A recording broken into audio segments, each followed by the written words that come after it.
To all the chaotic football fans out there, your favorite podcast over the last year plus is back once again on a weekend to give you the utmost entertainment possible. This is highbrow quality, highbrow comedy here. Actually, I'm kind of joking on that part.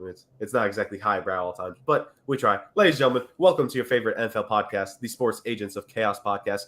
Still going, still kicking in what is really the first leg of a long off season for us here on the show. The creative content fountain here. It might dry up at some point, but for now, it's going stronger than what NYC public park water fountains do at this time of year. Joining me, my compatriots of chaos, as always, in our little triumvirate trio of just pure adrenaline that we have on the show. First off, on the bottom of the screen, he's usually on my side. Justin Zuckman, Game Master. Zucker, how we doing, brother? Living the dream. Living the dream. What is that? I don't think I've commented on it yet. The picture you have behind you, what is that? It's a show poster from a band that I went to go see last Halloween. Beautiful. Yeah, it's actually two posters. It's one night and one the other night. Nice. Yeah. I like it. And joining me on the top side of the screen, on a rare occasion, really, he does not have a show poster behind him, but he does have a clam there in the top corner on the screen. But also, ladies and gentlemen, this is a man. We got some news earlier. Celebrating today the 10-year anniversary of getting his bachelor's degree from the University of Hofstra. The Podfather, Rick. Rick, how we doing? 10 years ago. Yeah. 10 years ago, it all started, and look where I am now. In the basement with a clamshell over my shoulder. Yeah. Did you get that clamshell 10 years ago? No, I got this clamshell about 5 months ago when I stole it from my sister's house. So, yeah. Does she know you stole it? Oh yeah, it didn't fit the motif of her newborn child's room, so I just grabbed it and put it on my wall. So, fair enough. It's also nice to like third inset, like a camera segment. If I'm doing the news, it's like a little picture clamshell found wherever. So, I think it would have been way more entertaining if your sister just put that thing to the side somewhere and you just swiped it. And now if she has ever watched this show, she watches this show, sees that, and is like, "This goddamn guy took my clamshell." Well, she did give full permission to take it, which is fine. I faced some resistance from her 30-pound dachshund, but whatever. Would you have taken it without permission? Probably, yeah. I mean, it doesn't really fit my motif either of gray wall, like gray John Oliver void, but it didn't fit the motif either of Harry Potter baby's bedroom. So, because I don't really recall there being a clamshell in any of the Harry Potter books. But Jerk, I think you and I can look into the books for trivia and see if there was actually a clamshell in some way, shape, or form. It's like the hidden Mickeys in all the Disney movies. Is the hidden clamshell somewhere in a Harry Potter movie? So, of course. Ladies and gentlemen, future episode in this offseason when the content fountain eventually dries up on us before our division previews, us just going through the Harry Potter books for fan theories and all stuff like that. It's going to be wildly entertaining. Why are there no clamshells in the Harry Potter series that we know of? Find out in a future episode. Anyways, moving on from that potential fact, who knows if there actually is? I don't know. They make it out of everything. Maybe a clamshell was used as a port key for all we know. But from those mind-blowing facts, one of them being Rick's 10-year anniversary of his bachelor degree, to another mind-blowing fact, let's get this show started off right. We have Rick's mind-blown fact of the week. So, gentlemen, we're going to talk about quarterbacks, obviously, as you can see the title of our show being the long-awaited quarterback rankings list. I want to talk about a quarterback from the bygone era of football, and his name is Joe Theismann. Or is it? You see, back in 1970, when Joe Theismann was at Notre Dame, Sports Information Director Roger Baldessari called him into his office and said, "Listen, Joe, I got a question for you. How do you pronounce your name?" And Joe Theismann actually said, "We pronounced it Theismann for the longest time. It's Joe Theismann." Roger says, "No, it's not. It's Theismann." And they have a back and forth, and they call Joe's dad in Jersey, and they say, how do you pronounce the name? Theismann. Okay. So the takeaway actually isn't totally accurate. This is a marketing ploy, though, Jerk. So Roger Baldessari said to Joe Theismann at the time, "Listen, there's a trophy called the Heisman Trophy. We think you can win it. But in order for us to try and get that going, we're going to make a campaign that says Theismann for Heisman. Because Theismann for Heisman doesn't work. So we're going to change your name to Theismann, and we're going to go from there." And Joe went along with it, fine, whatever. The most mind-blowing fact of this whole thing, he didn't win the Heisman that year. He finished second to Jim Plunkett. I was just about to ask who won it that year. Jim Plunkett, yeah. Of course. 1970. And it's actually pretty close. The voting was actually not that close. 2,229 for Plunkett and 1,410 for Theismann. Interestingly enough, coming in third in that voting in 1970, Archie Manning. So, Really? yes. So there you go. Joe Theismann was named Joe Theismann to win the Heisman, which he never won. So, And sometimes great marketing ploys don't work, and sometimes, they should never be attempted anyway. So there you go. Yeah. And ironically, Archie Manning in there, he would produce three sons who could play quarterback, two of them playing at a high level in college. One of them also did not win the Heisman Trophy. Well, I don't think any of them won the Heisman Trophy. Actually. No, but Peyton specifically. I thought you were saying Cooper specifically. I was like, dude, that's rude. No. Cooper's amazing. Cooper's awesome. Cooper's the best of the three. Of course. Yeah. I more so meant Peyton, because Peyton, did he finish second or third in his voting? Peyton finished second in that voting, and that was there's a pretty big story about that whole run up to it, because they were damn sure that Peyton Manning was going to win the Heisman that year, and it went to Charles Woodson, actually. And the big problem with that was, wait, you're a defensive guy. You can't win the Heisman if you're a defensive guy. My best Tennessee Philip Fulmer impersonation, So, there's a big conspiracy about, got to give it to Woodson. It's the trendy new thing. And if I recall, I think there's not been another defensive player since '97 to win the Heisman Trophy.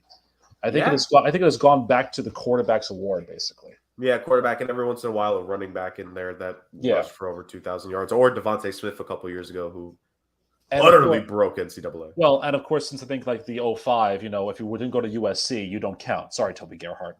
Yeah, basically. And also, I think the last defensive player I can even remember off the top of my head that was nominated for the Heisman, Manti Te'o.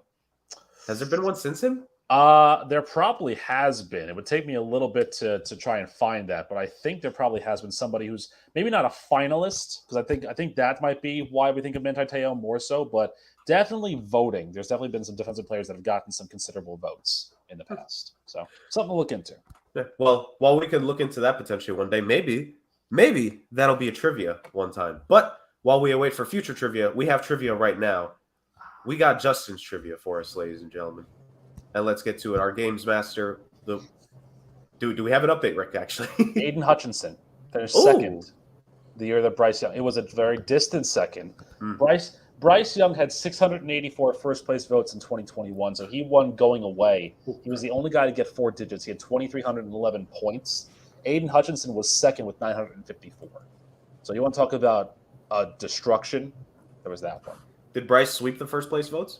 No. Aiden Hutchinson had 78 first place votes. Ironically enough, Kenny Pickett finished third, but had the 4th most first place votes. Will Anderson had the 3rd most first place votes. After a sophomore year where he got 325 points, he finished 5th. And by the way, Justin, for you, Breece Hall was 10th in the voting that year. So, attaboy. Yeah. Still behind Desmond Ridder, but beggars can't be choosers. Well, while that has been solved for us, let's see if Rick and I can solve this next one. Justin, what round of trivia do you have to try to stump us this week? All right, guys. In the Super Bowl era, only one tight end has won the Associated Press Offensive Rookie of the Year. Do you know who it is?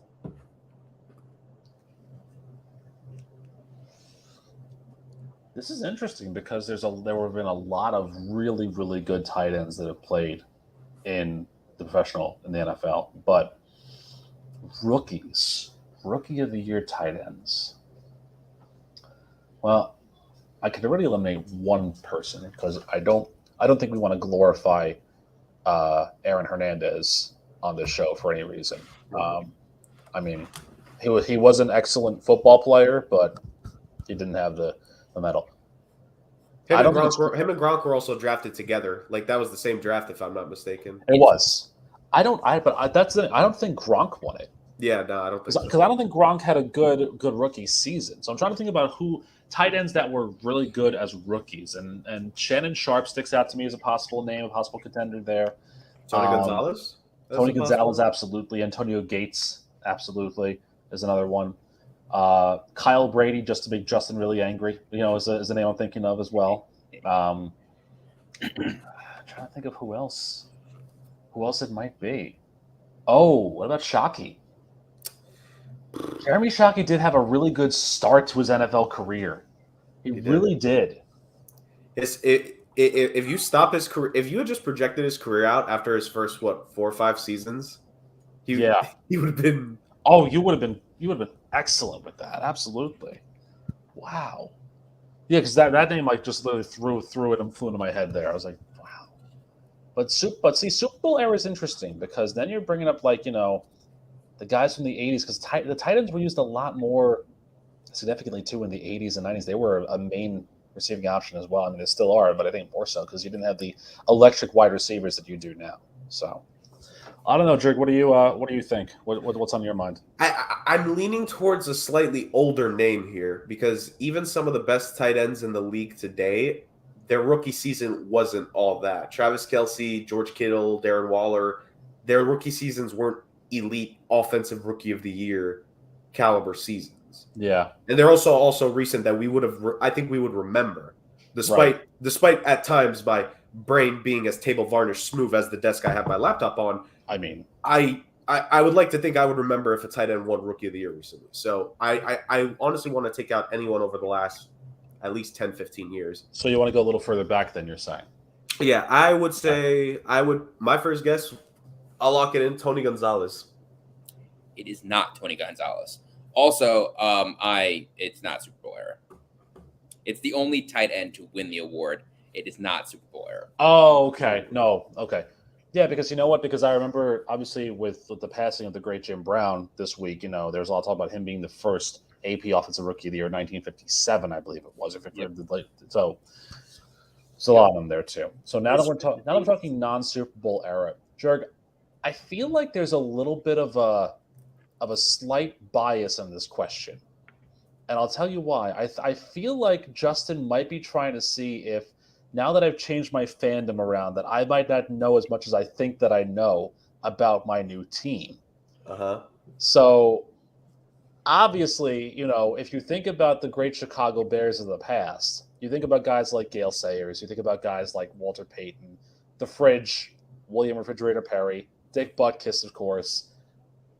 But there was a really good tight end back in the 60s. A really, really good tight end back in the 60s. A man who I've sent you gifts of saying, go Bears, whenever we talk about the Bears. And I think this is the answer. I think it's the great legend himself of Chicago, Coach Ditka, Mike Ditka. That is correct. Mike Go Ditka, Bears! 1961. Yeah. Yes. No, I originally read it as 1967, which is why I screwed up the question. Should have answered my original question, but that's a different story. Yeah.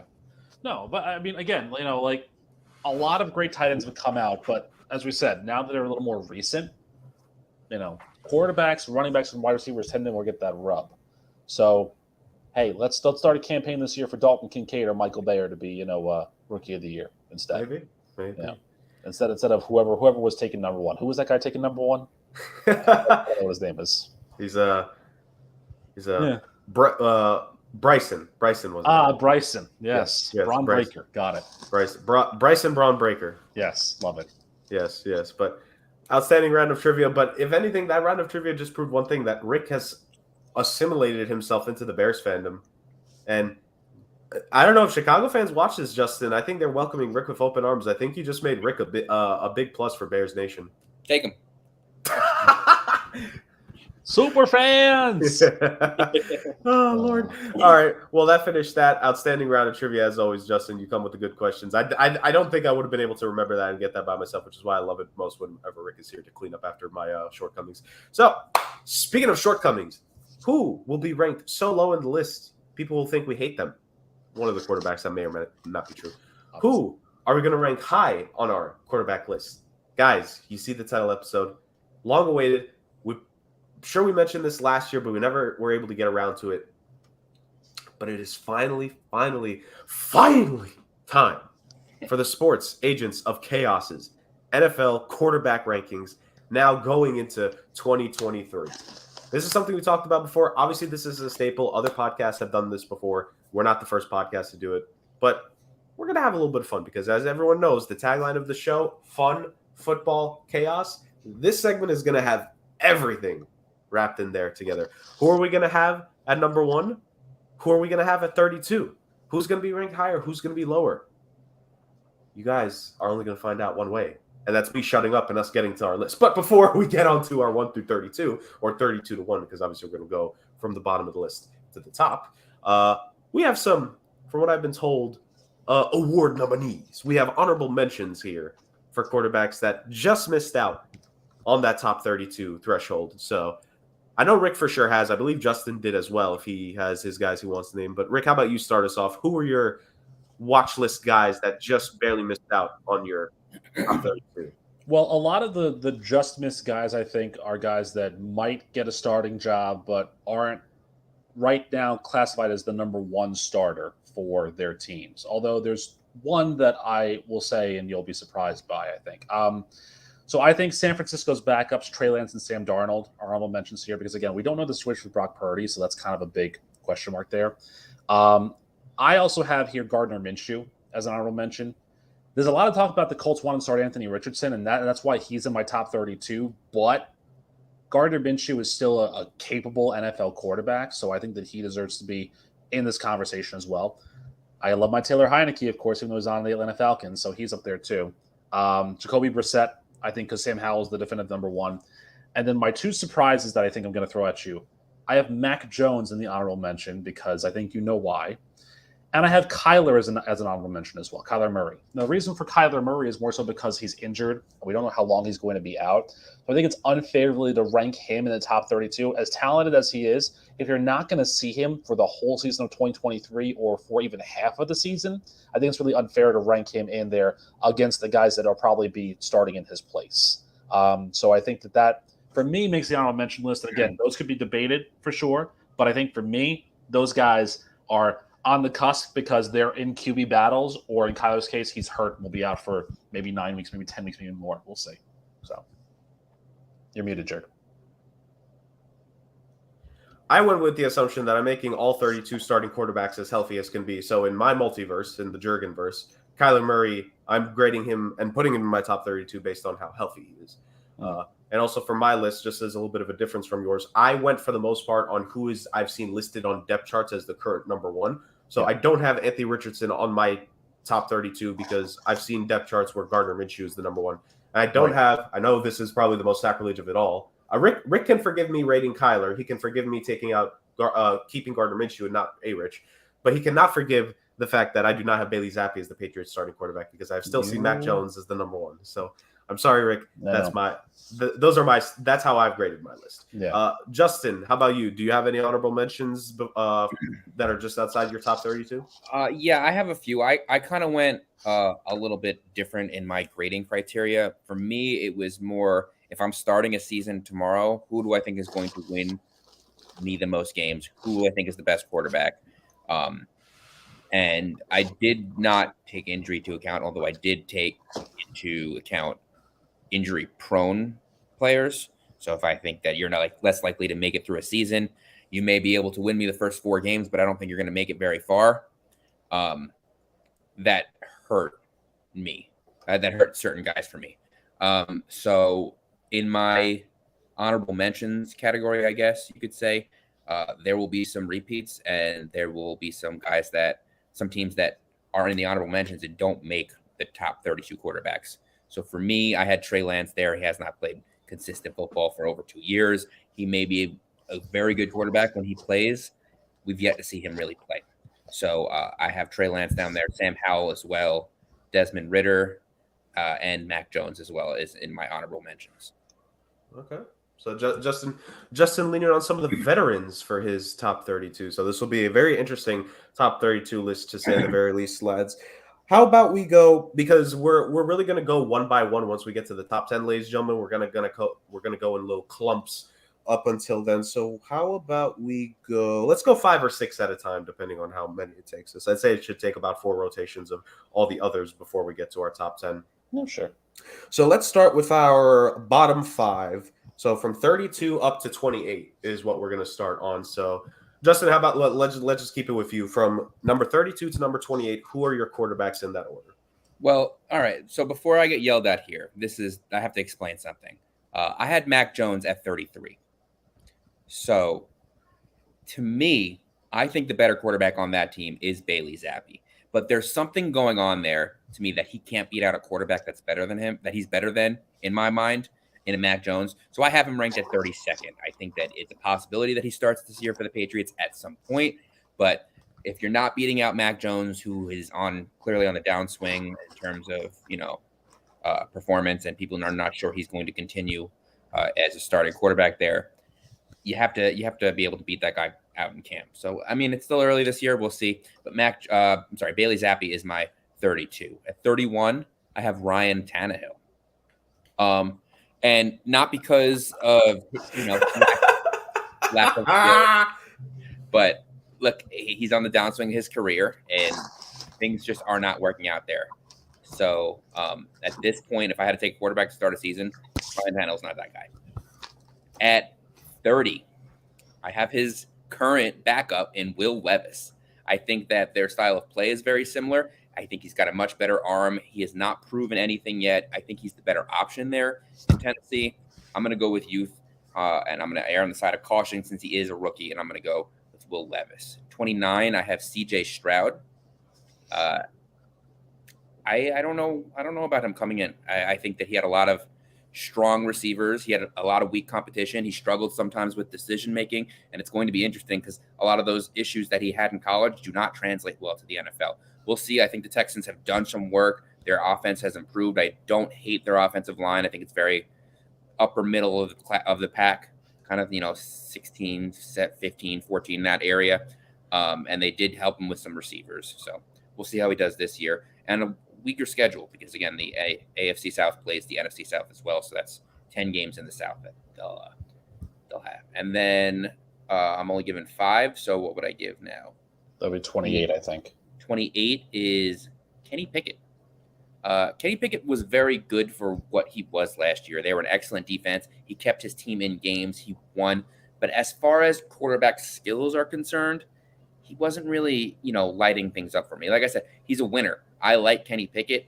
There's nothing against him per se. He can run the ball. He can put his team in good position. But he's not the guy that's going out and winning you games, especially when they needed him. He was getting injured in very clutch opportunities. So it's not something you can control, but he wasn't the guy for me that was a top guy. And do I give one more? Oh, that was 28. I mean, if you want to make it 27, sure. How many did I give? Well, it's 5 or 6. So if you want to do 27, go for it. 27 is follow your lead. Baker Mayfield. Baker Mayfield, again, is another guy on the downswing of his career. You saw teams fighting for him, but it was teams that don't really have a quarterback. They're not really sure where they're going. I don't really think Baker's going to have a great year. If he does, he's going to benefit from decent offensive line play and, some excellent receivers. But they're going to lose their running game this year. They're going to stack the box. They're going to make Baker Mayfield beat them. And I'm not sure Baker's that guy. We're going to find out. Right. And also, to your point, you mentioned one thing to keep in mind, the potential of injury history. I mean, there is a chance we might see Kyle Trask get at least a start or two this season as well. Baker doesn't have like a ton of injury history, but he does have a history of overthrowing guys who are running routes. He's going to have Mike Evans and or Chris Godwin running over the top. He's got to be able to hit those big throws because if not, he's not going to be able to hit enough underneath throws to supplement that offense, especially with the issues that I think they're going to have on defense. I know that Todd Bowles is an excellent defensive coach. Not my choice for a head coach, but he's an excellent defensive coach. They have done nothing to help that secondary, and I think you're going to see that. It's only going to get worse before it gets better. Yeah, so. Nice. I agree with that. All right. Well, that was Justin's 32 through 27. If you want to recap real quick for the people, Justin, what that order was. Bailey Zappi at 32, Ryan Tannehill, Will Levis, C.J. Stroud, Kenny Pickett, and Baker Mayfield. Nice. Good stuff. All right, we're rolling. I will go next with my 32 to 27. So at number 32, I have, of Rick's third or fourth team, the Washington Commanders' projected starting quarterback, for all intents and purposes, Sam Howell. all roads to me lead to the fact that Washington wants to give Sam Howell the start for the season. And unless Jacoby Brissett either performs really well in training camp / preseason, or Sam Howell just absolutely craps to bed, he will be the projected guy. To me, I kept it simple. He has the least experience of even the bottom tier quarterbacks. He has the least games started at a whole 1. Now, granted, he beat the Dallas Cowboys, so that personally earns some brownie points amongst people. But to me, that's the least amount of starting quarterback experience. He wasn't phenomenal in that game. I know there is the idea that, when he came out, he lost his top weapons from his sophomore, junior, senior, whatever the situation was at UNC. So I know his last year at UNC, he didn't have all his guys from the year before. But I still think that he's a project, and this will be interesting. And also you consider the fact that now it's Ron Rivera as a head coach, and it's now Eric Bieniemy running the show on offense. I think it's going to be a very big indicator to what we might see out of Washington. He has a couple decent weapons there. Terry McLaurin, Jahan Dotson, Curtis Samuel, who for the life of me, no one in the NFL can figure out how to use. I don't know why, but they can't. We'll see what could happen there. But Sam Howell, I got to put him on my 32. At number 31, Jordan Love. I think simply put, because I went just all my projected 32 starters when healthy. Jordan Love has to be the guy starting day 1 in Green Bay this season. You need to see what he can really do in the regular season. That's the ultimate thing. 31, I mean, maybe I could have flip-flopped them. I don't know. Jordan Love, the biggest thing for me is that in his rookie season, he could not hit the broadside of a barn. He could not hit a goddamn practice net. He could not hit water. He could not throw a football into water if he was 50 feet into the ocean. Like that's what Jordan Love was at one point. Now, has he improved? I like to think so. We've seen him play a little bit, over the last 2 seasons or so. So perhaps, well, I don't want to say perhaps. He has looked better than what he did when he was much younger, and this will be the big proof of the season for him. So I got Jordan Love at 31. 30, Desmond Ridder. He didn't look that bad. I think there were some things that you could take that I liked from Desmond Ridder last season. Now, for all intents and purposes, I think he's a stopgap quarterback, respectfully. This will be the time to see if he can actually prove himself to be more than that. Arthur Smith, I feel like we talked about this not last week, maybe the week before that, when in regards to potential coaches that could be on the hot seat. If there's the potential the Falcons have a top pick or a top 2 pick in next year's draft, I think there's going to be a regime change there. And so this is a chance for Arthur Smith to really prove it. And it's going to be him and Desmond Ridder more likely than not. Or maybe it's Taylor Heineke. Who knows? So I got Desmond Ridder there. Next up, I have Baker Mayfield. I'm kind of the same boat with Justin. He's going to be the guy to start the season.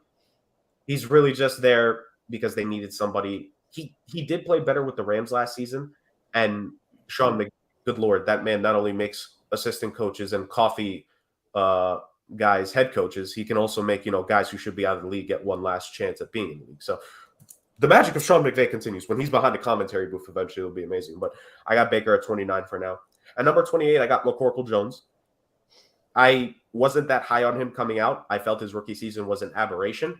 He grittied at the Pro Bowl his rookie season, and I think everything just went down from there. So he's got a lot to prove. Obviously, I want to give a little bit of, I don't know what the proper word would be. He had to deal with Matt Patricia and Joe Judge as co-offensive coordinators. Now, aside from the whole having 2 offensive coordinators thing, it was Joe Judge and Matt Patricia. Despite how harsh some people might view me on this podcast, I have some heart. So I want to give him a little bit of leeway. I want to give him a little bit of credit that maybe this season with Bill O'Brien, that maybe he'll be able to bounce back. So I think Mac Jones could rise higher on this. I did initially have him just a few spots higher, but I reconsidered it due to a couple things. And at number 27, I have CJ Stroud.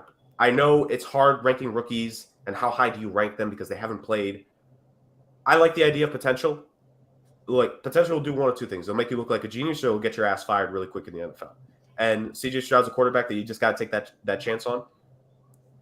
I like a lot of things about him. I think he was a bit he's one of the quarterbacks that suffered because we've known about him for so long that in the draft process eventually we had to try to tear someone down, and they chose to do so to CJ Stroud. Ironic, they always do that to these Ohio State quarterbacks. But I feel CJ Stroud is like, there will be growing pains in Houston. I think we can all agree to that. And his weapon situation is not the most ideal. Even if Tank Dell's there, even if hopefully John Mechie is there and he's recovered and he's able to play this season, God willing, it's still not fully there yet. The offensive line is fine. I think 3/5 of that line is pretty good. There's still 2/5 that need to be, prove themselves, but 3/5 of an offensive line is better than 1/5 of an offensive line. So I guess there's that. I'm just banking on potential when it comes to CJ Stroud with that selection at 27. So to recap for the people, in my 1-32, or in this case 32-1, 32 I have Sam Howell, 31 I have Jordan Love, 30 I have Desmond Ridder, 29 Baker Mayfield, 28 Mac Jones, and 27 CJ Stroud. There it is for me. Rick, it goes to you. So in my rankings, I decided to do, there's 32 teams. All 32 teams need a quarterback to, make themselves start on the offense. I mean, you could run the Wildcat for all game, but, who would do that? Looking at you, Cliff Kingsbury. And so I decided to then, also have like every team have a quarterback basically. So number 32, I have Arizona Cardinals generic quarterback number 1. It doesn't really matter who it is. Kyler Murray's out for weeks. So do you really want to trust Colt McCoy, David Blau, Jeff Driscoll, or Clayton Tune? I don't know. I don't like any of them. I think Colt McCoy is going to win the QB battle, but I wouldn't be shocked if Jeff Driscoll does. But that's not really a good indictment for this brand new offensive scheme they have. So I think whoever he is will be the worst quarterback going into week 1, starting quarterback for the Arizona Cardinals and the NFL as a whole. 31, I agree with you, Jerg. Jordan Love is number 31 for me. It's not there. We need to see more from Jordan Love. We need to see a more convincing command of the offense to be able to say, he's a good enough quarterback in this league. And I get that there's hype, but this is the year. And again, as we said a couple weeks ago, if it doesn't work this year, it ain't going to work next year because he won't be around next year. He'll be starting for the Memphis Showboats of the USFL. So, have fun with that. Number 30 for me, I went Anthony Richardson because, again, I agree that there's some Gardner Minshew love for the starting week 1. And I think that's the right call to make. But there's a lot of things that I'm seeing that will say Anthony Richardson, they took him number 4 to start him week 1. Is it a mistake? I personally believe it is because I don't think that he's fully NFL ready yet. But if you're going to throw him out there and see what he's got. And he's a very talented individual. But this is only as high as I can rank him because he is the project of all projects. And I don't know if it's going to be succinctly enough for him. So I have him at number 30. 29 is Baker Mayfield. You guys hit the nail on the head with this, is that there's a lot of concerns that I have with this Tampa Bay offensive scheme with Todd Bowles. I mean, it didn't work with Tom Brady. It worked once with Bruce Arians. Didn't work with Todd Bowles. So what's there to believe that Kyle Trask is going to be any better or Baker Mayfield is going to be any better? I don't know. I don't see it. And again, Baker, he had that one great game for the Rams. Well, 2. He had that one good comeback in the very tail end of that game. Then on a 51-point explosion against Russell Wilson. But, I don't really think there's anything to that. Number 28 for me is Sam Howell. Again, one game, good game against the Cowboys, but one game at the end of the season when the Cowboys were already in the playoffs. They weren't really starting anybody. So it was more about pride at that point. We still don't know a whole lot. And again, Jacoby Brissett is there, and he was a starter quarterback last year and a serviceable starter for the Browns until Deshaun Watson came back into the fold.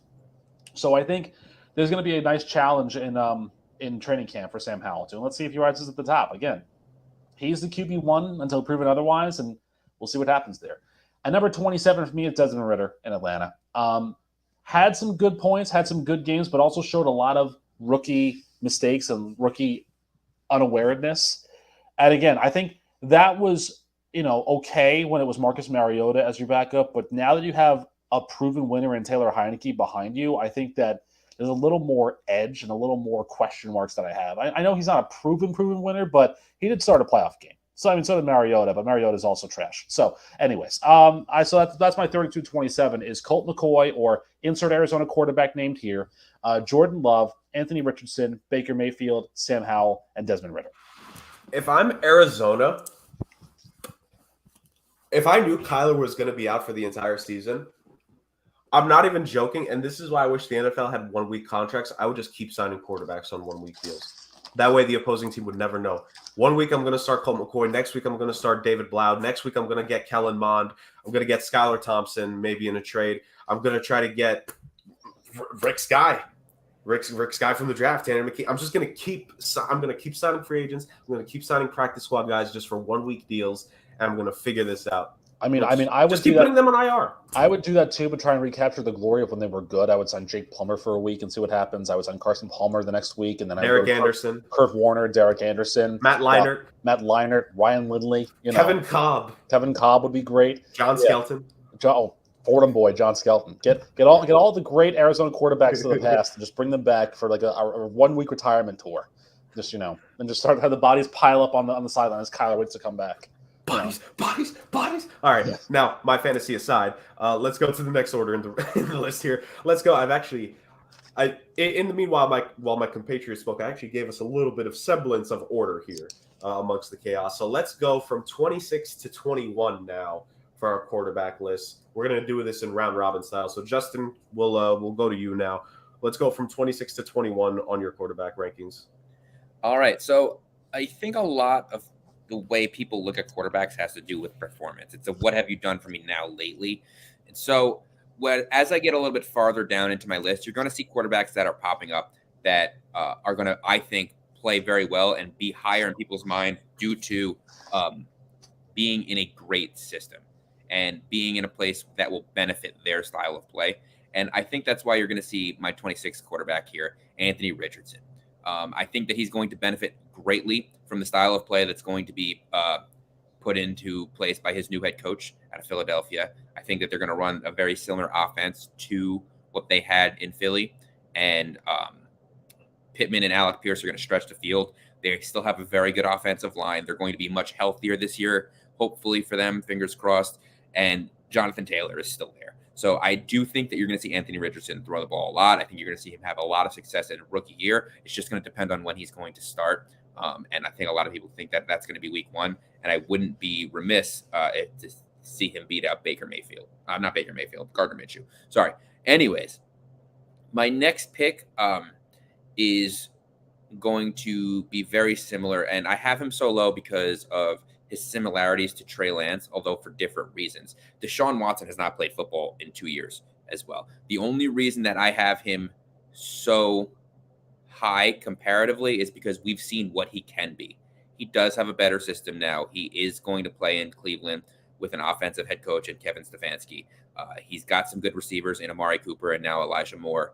His run game is excellent. Nick Chubb is fantastic there. They could always re-sign Kareem Hunt because it doesn't look like he's getting much love out in free agency. So I do think that offense could be good this year. But until I could see Deshaun Watson play at the level he did, I'm going to have him here because in the 4 or 5 games he played last year, he did not look good. And that's what taking 2 years off of football does. For 24, I'm going to have Matthew Stafford. This is not the Matthew Stafford that won the Super Bowl. This is not even the Matthew Stafford that played for the Detroit Lions. I'm very concerned about the effect his 2 injuries last year are going to have on him. He had an elbow injury and a neck injury, and both of those things tend to nag.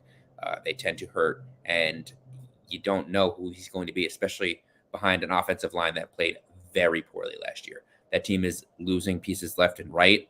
And I don't think Matthew Stafford is going to have a good season. He doesn't seem primed for it, even with that offensive coaching staff. At 23, I have Jordan Love.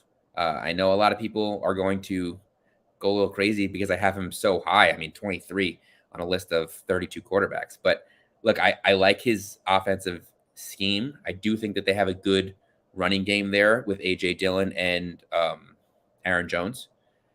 And I do expect those receivers to step up even a little bit. They did draft 2 tight ends, which I think will help with protection. And I'm not saying Jordan Love's going to light the world on fire, but I don't think he's going to be nearly as bad as everyone says he will be either.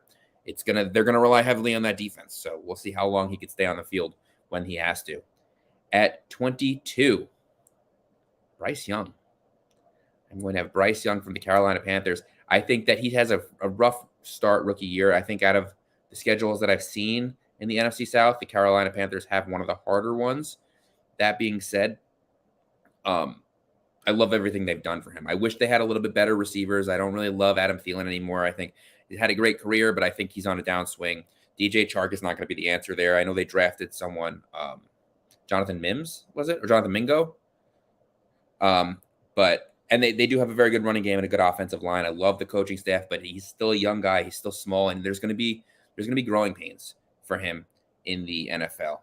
And at 21, Jurg's favorite quarterback of all time, Russell Wilson. Now, I do think the Broncos are actually going to be a much better team this year. I think the change in coach and the disappointment last year will hunker this team down. I think going into the season, they expected to be handed a lot of games, and they were not. I think that getting their young running back, who's their running back that they have last year? Who got hurt in the beginning of the year last year? Javonte Williams. Yes, Javonte Williams. I think he's going to come back. I think he's going to play excellent for them. The offensive line will be better. They do have an embarrassment of riches at receiver, and they have an offensive juggernaut in terms of head coaching and Sean Payton. So I think they'll get that back. Even if they're mid-tier offensively, they would have won double-digit games last year, the way that defense plays. So I do think they're going to be better. I don't know if Russell Wilson is going to be the Russell Wilson we used to see in Seattle, but I do expect an improvement, and I expect him to be the 21st best quarterback. Fair shout. Well, real quick, recap of your 26 to 21 for the people. Sure. Anthony Richardson at 26, Deshaun Watson at 25, Matthew Stafford at 24, Jordan Love at 23, Bryce Young 22, Russell Wilson at 21. There we go. Little high for Russell Wilson, obviously, but, it has to be forgiven. I'm joking, obviously. All right, my 26 to 21. At number 26, give me Kenny Pickett. If they had a better offensive coordinator, I'd maybe be tempted to get him a little bit closer to 20. But Matt Canada sucks. So let me just say that out there. That being said, they improved on the offensive line a little bit. Broderick Jones as his left tackle of the future. Oh, my God. That dude could potentially steamroll people. The offensive line is better, which hopefully means that Najee Harris can have a bounce-back season for himself. A running back like Najee Harris, with his talent and caliber, can really help support Pickett. Maybe can diversify that offense. This is me assuming that the offensive coordinating would actually be competent, but, I can dream. You have a good wide receiving core there. Deontay Johnson. George Pickens needs to make some strides. He showed a flash or two last season, but he needs to be more consistent throughout a full 17-game schedule.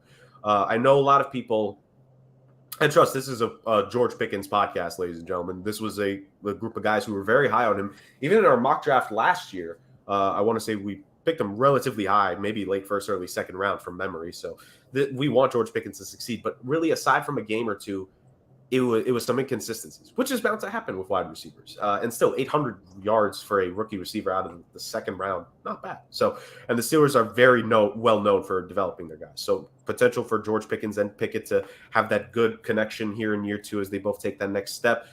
The Steelers are going to be a sneaky team again because at the end of the day, it's Mike Tomlin. And I think Mike Tomlin is the best possible coaching situation that Pickett could have gone to. Not necessarily from the offensive dynamo standpoint, but just from the idea of having that stability. I think the thing that dooms young quarterbacks sometimes is instability. And he's going to arguably one of, if not the most stable situation in the NFL in Tomlin, and has been with Tomlin and the Steelers now for over a year, going into year two. I'm expecting some big things from Pickett. Like Justin said, a little bit of an issue last season, but I think the offensive line is just a tad bit stronger in Pittsburgh. And I think that'll be a massive help to him. Number 25, Ryan Tannehill. Number 24, Gardner Minshew. I have Minshew starting over Richardson. Look, will Richardson probably start at some point this season? I think you have to, but I'm not doing it the first 4 games. I think Richardson needs a lot of work. People can say, oh, he didn't have the best coaching situation in Florida, skill position, this, that, and the third. No excuse for being sub 60% completion percentage in as many games as he was. You cannot give me there is no amount of excuses aside from the three of us maybe having been his wide receivers at Florida, which we weren't, that his completion percentage should have been as low as it was. There's just no amount of excuses for that.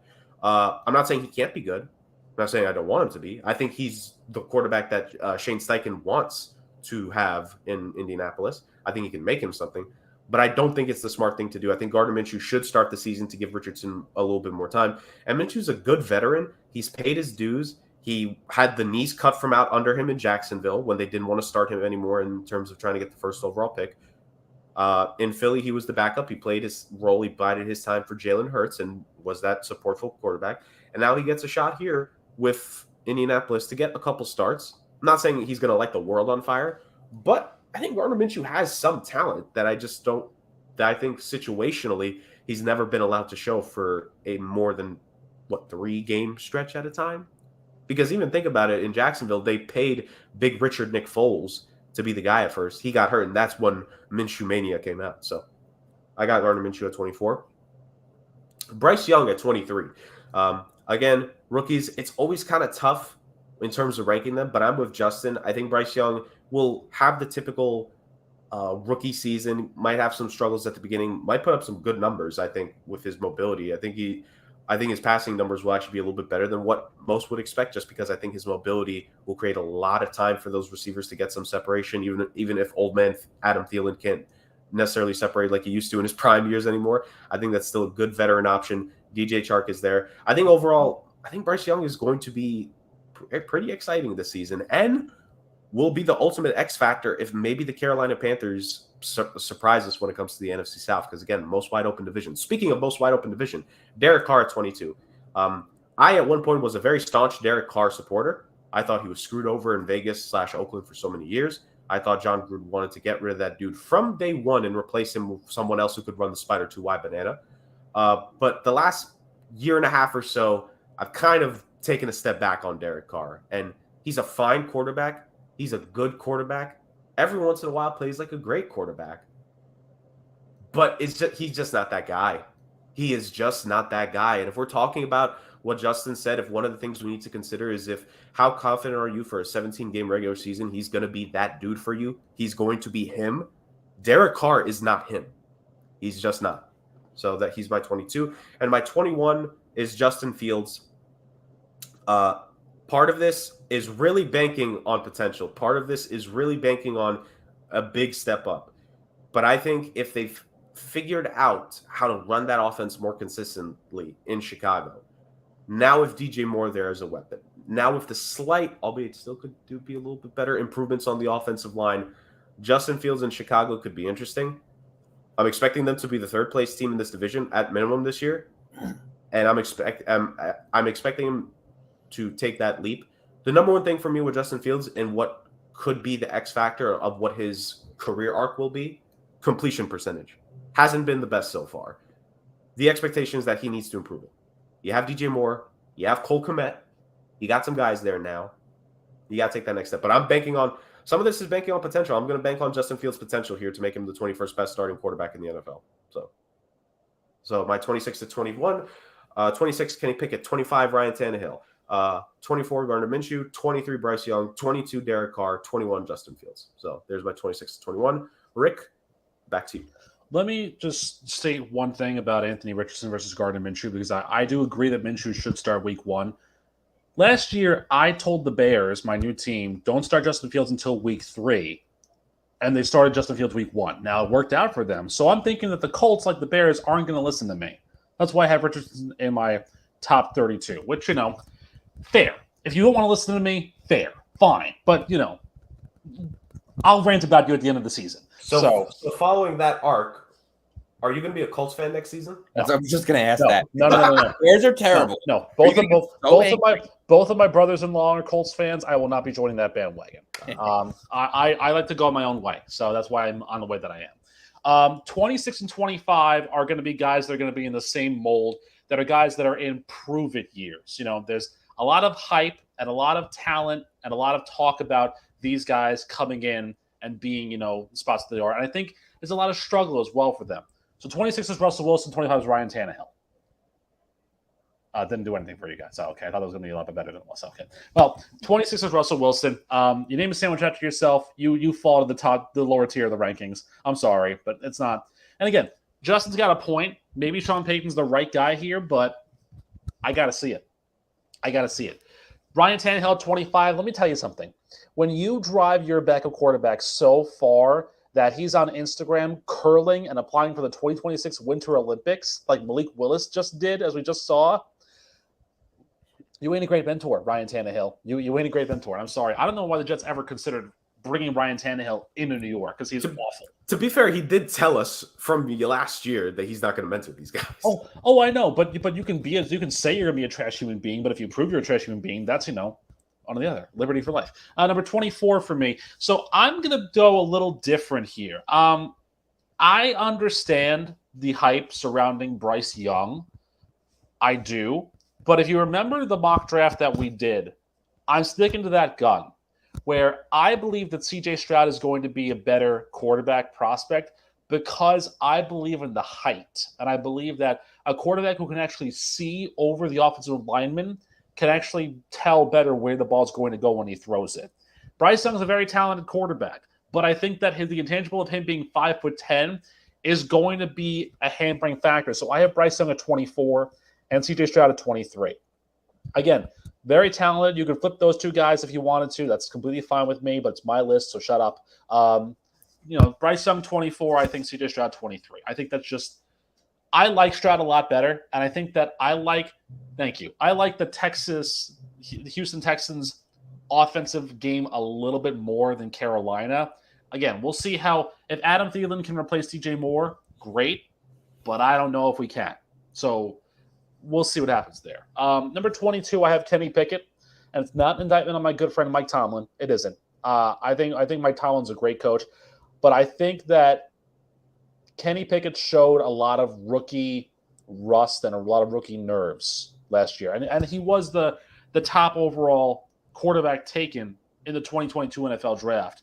And so with that, even though you're picked number 20, that comes with a lot of pressure there. So let's see how he does. And again, they have Mitchell Trubisky on the roster. They have Mason Rudolph on the roster. So there is still that competition. It wasn't a set Kenny Pickett starting point. But when it was his to lose, he did okay. I mean, again, Pittsburgh finished with an over 500 record. Doesn't matter who the quarterback is. Could be Peg Leg Pete, and they have a 500 record or better, whatever it is.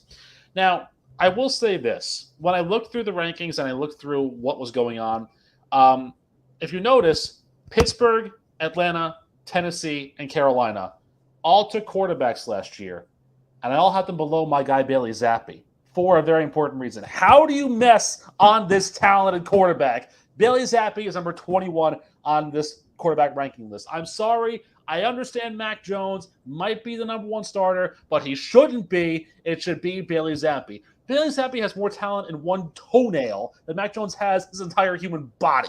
I'm sorry. That might be an Alabama thing, but it's the truth. So I think Bailey Zappi, when given the opportunity can really be a gunslinger and throw the ball over the field. To whom, I don't know, because the Patriots don't really have a good receiving core, but he'll find somebody to throw it to wearing a Patriots jersey. Maybe Cole Strange will go out into the flat and make a few catches here and there. Who knows? But I think Bailey Zappi is a very talented quarterback, and if given the opportunity to, he will be a good starter for the Patriots. But if you notice, he is still the number 4 starter in the AFC East because it's the Patriots. So, recapping, 26 Russell Wilson, 25 Ryan Tannehill, 24 Bryce Young, 23 CJ Stroud, 22 Kenny Pickett, and 21 Bailey Zappi. And boys, if you thought the controversy was over with, just you wait until my next 6, because I'm going to have more controversy for you. The controversy's never finished with you on this show. Never. You didn't hire me because of my good looks. You hired me because of my controversial takes. Sure, we'll say that. All right, Justin. next range of guys, 20-16. All right. So let me preface this by saying the next 2 guys I thought were all interchangeable in these 3 spots, including the Russell Wilson spot. So I had Russ at 21. I'm going to have Jimmy Garoppolo at 20 and Derek Carr at 19. I think, obviously career-wise, you're going to give everything to Russell Wilson. If Russell Wilson was in his prime, maybe I would give him the edge. I would definitely give him the edge. But Derek Carr and Jimmy Garoppolo are both guys that have never really worked out. Derek Carr might have been because of the system he's been in. He never really had the help. He's going to be in a much better system now, but at this point, is he still that guy? Maybe he can have a better year, but this is a guy that's never thrown for 30 touchdowns. So, he's had the yardage. He's never had the touchdown production.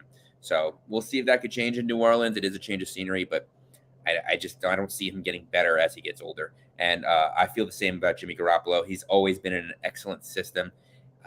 We'll see if he could replicate what he did in New England in Vegas now that he's got his old coach back. But I don't see it, even with Devontae Adams there. The next one, that was 19. So 18. 18, I'm going to have Sam Darnold. Now, I know this is going to blow a lot of people's minds, but I think that arguably the best offseason move I have ever seen a player make for their own benefit is Sam Darnold going to San Francisco. He's got the physical tools to be an excellent quarterback, and Shanahan is a quarterback guru. We saw it all last year when they started 3 different quarterbacks throughout the year and playoffs, and they had great success. I think Sam Darnold has had a rough shot. He was a Jet, which should speak for itself, and he started to play decently in Carolina before he started to pile up these injuries. If he could stay healthy in a Shanahan-style offense with those weapons and that system, I think that he could be very productive. And I wouldn't be surprised to see Sam Darnold, win that job week 1 and go out and be their starting quarterback, with Brock Purdy being a question mark and Trey Lance also. We're not sure where he's coming back from his ankle surgery yet. So I expect him to come in. I expect him to win some games. I expect everyone to turn around and say, wow, is that Sam Darnold putting up those numbers? To me, it's worth the 18th spot. The 17th spot, I'm going to have Jared Goff. And I like Jared Goff. I think he's been very underrated for his career. You saw him operate 2 of the best scoring offenses we've seen in the last few years in the league. I mean, listen, they're not, Tom Brady and Randy Moss throwing, 50 touchdowns, or Peyton Manning in Denver, but he throws the ball well when things are going well. And you know what? They've got a good offense there. I don't think he's the answer in Detroit for the future. I don't see him being there for a long time, but I do like Jared Goff there. And with the system, with the things this year, to me, he's a middle of the pack quarterback, and I have him at 17. And at 16, I have Brock Purdy. I love what he did last year. I wish he was healthy this year. I'd really love to see him capitalize on what was an excellent, excellent run for him, but I don't think you're going to see him this year. If he was healthy, this is where I would expect him to be his floor. I really think that he's got the tools there. It was more of does he have the physical tools to be there? He's got it all up here. He's a very smart guy. He knows how to play the position. He's an excellent fit in that Shanahan offense, but I want to see him healthy play a full regular season. And unfortunately, I don't think we're going to see that this year. So for that reason, I have him at 16. Fair enough. So to recap for the people, Justin, you're 20 to 16. My 20 to 16 is Jimmy Garoppolo, Derek Carr, Sam Darnold, Jared Goff, and Brock Purdy. Nice. All right, my turn. At number 20, and realistically, maybe this guy could be, I'll say this. I think these next 4 quarterbacks, you could put them in any order. I just put them in this order for reasons. Number 20, Kirk Cousins. Number 19, Daniel Jones. Number 18, Jimmy G. And number 17, Matthew Stafford. Kirk Cousins at number 20. Look, I know maybe sometimes I go a little bit too much with the meme of it, but let's just face the facts. This dude doesn't win primetime games. He doesn't win on Sunday Night Football. He doesn't win on Monday Night Football. I don't know what his record on Thursday Night Football is, but that doesn't count. And then in the playoffs, every once in a while, he wins a playoff game. I stress every once in a while. When the whole world was predicting the Giants to upset you, and this could have been the time where you proved them wrong, you didn't do it, you made a 3-yard pass on a 4th and 8. Don't care. Situation, don't care. I would have respected it way more if he had actually threw the ball down the field. Because at least to me, that shows that he was ready and willing to be able to try to make the winning play. So Kirk Cousins is a number 20 to me. And also Justin Jefferson carries him. Come on now. Number 19, Daniel Jones. I will say this. I think Brian Daboll did wonders for Brian Daboll and Saquon Barkley did wonders for Daniel Jones. This is the prove it year for Daniel Jones. Obviously, last year was the prove it to get the contract year for Daniel Jones. This is the prove it year for his career. Because, and I've pointed this out, I remember I was pointing this out, I think yesterday or the day before to a coworker. Daniel Jones didn't get better last season. His talent didn't increase. He was just more efficient because of the way the offense ran itself. He had 15 touchdowns and 5 interceptions. Now, the 5 interceptions part is really good for Daniel Jones' career, right? And I want to say his fumbles was also down as well. But it's just 15 passing touchdowns. That team was heavily predicated on the idea of Saquon Barkley and that running back room overall, helping get them in position. And when he had to make a couple key throws, Daniel Jones made a couple key throws. But then you saw what happened. And this is, again, kind of similar to the Kirk Cousins deal. Against the elite teams in the NFC, it just showed that the Giants are second class to them. And the Giants, as I said again 2 weeks ago, I'm kind of expecting them to regress this season. And the only way they don't is to see if Daniel Jones can really prove himself to be the 140, 150, 160, whatever the hell the contract is, because I kind of forget at this point, the $100+ million man. So Daniel Jones is my number 19 for now. He got more efficient last season. He didn't get better. I think that's two things that we love to intertwine a lot. I don't think he got better from a talent perspective last season. I just don't think that was the case. So that's my thing with Daniel Jones. All right. Number 18, Jimmy Garoppolo. Handsome Kirk Cousins, so that gives him a little bit of a bump up there. Jimmy Garoppolo, I definitely understand. I agree with you, Justin. I don't think Jimmy Garoppolo can necessarily be the guy that wins you the Super Bowl. But God damn it, if he ain't the guy that can at least get you close to winning the Super Bowl, it's really freaking weird. He's led teams. He's been the quarterback of a team that made it to the Super Bowl and even an extra conference championship game. And while I am a fan of Big Clock Brock, Jimmy Garoppolo, if it's still been Jimmy G and not Brock Purdy, I'm pretty sure the 49ers still make it to the NFC title game. So this is a guy that realistically, as a starting quarterback for a team, let's just say 3 conference championship games minimum. Now, I know San Fran, I'm saying specifically for San Fran, that was the case. And the 2 seasons that he was hurt and had season-ending injuries in San Fran, they sucked. Like, let's be real, they sucked. Now, they didn't have Brock Purdy back then. Obviously, that's a detriment. But that's the thing. I got to give Jimmy G a little bit of credit, and that's probably the only time I'm going to say that. He helped. Like, he was the guy there in San Fran that helped make things happen. Now, is that going to be the case with the Raiders? But like I said, this is the interchangeable part of the list where, like him, Daniel Jones, Kirk Cousins, one just looks better looking than the other 3. Let me just point it out. All right, number 17, Matthew Stafford. I am concerned with the injuries, but this is kind of like a last chance saloon kind of deal. This is still a guy who 2 seasons ago threw for 41 touchdowns. I can't necessarily throw away his career just after 1 season last year. This is why kind of with Daniel Jones, it being a prove-it year for him in terms of what will you be in your career. This is Matthew Stafford's prove-it year of will your career continue after this season?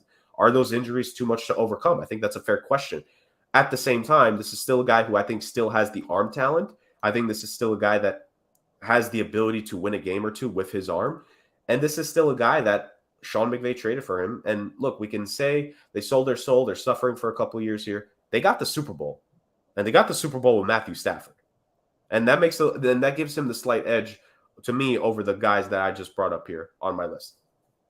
So Stafford there. And then my 16 quarterback, again, this is me putting guys fully healthy. Kyler Murray, that dude helped Cliff Kingsbury be employed for 4 seasons. I don't think a lot of quarterbacks would be able to have done that.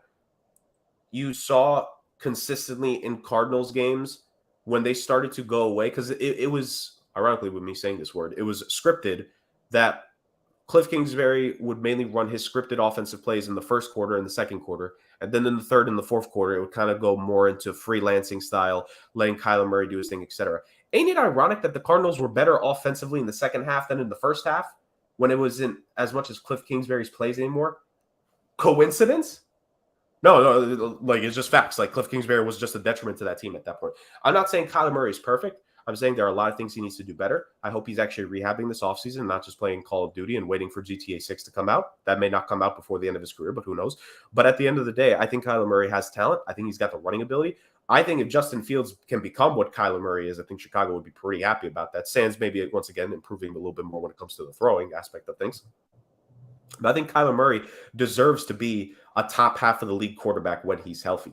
I can't rank him lower than 16 because that level of talent, when he's there, nah, man. This is a guy we said could have legitimately just gone to Major League Baseball to play. That's not an easy sport to just say, yeah, you know, he had the option to choose football. That's talent, straight up. Whatever your opinions on him are, and I agree with a lot of them that are said, that's just straight talent. And a dude that talented, I can't rank a lot of these guys above him. Well, in terms of who's below him. I can rank obviously 15 guys above him because he's my number 16, but you know. So recap, 20, I have, hold on, my list is a little bit funky here. 20, I got Kirk Cousins. 19, I got Daniel Jones. 18, I got Jimmy Garoppolo. 17, I got Matthew Stafford. And 16, I have Kyler Murray. So that's my list. Okay, well, let's get controversial here. This 5 set is going to be the injured five, if you will, guys who I think are a little more prone to injury and who I think, can be a little, maybe they'll start, maybe they won't, but we'll see. I'm going to just tell you that 20 and 16, Justin had the same guys that I do. So 20 Garoppolo and 16 Purdy. I'm not going to belabor the point on those guys because we know how good they are when they're healthy, but they got to be healthy. Jimmy G in a brand new environment could be really good for him. And Brock Purdy is Mr. Irrelevant. That's, top half of the league. I think that's great. And I think, give him a full year if he's healthy, and we'll see what happens there.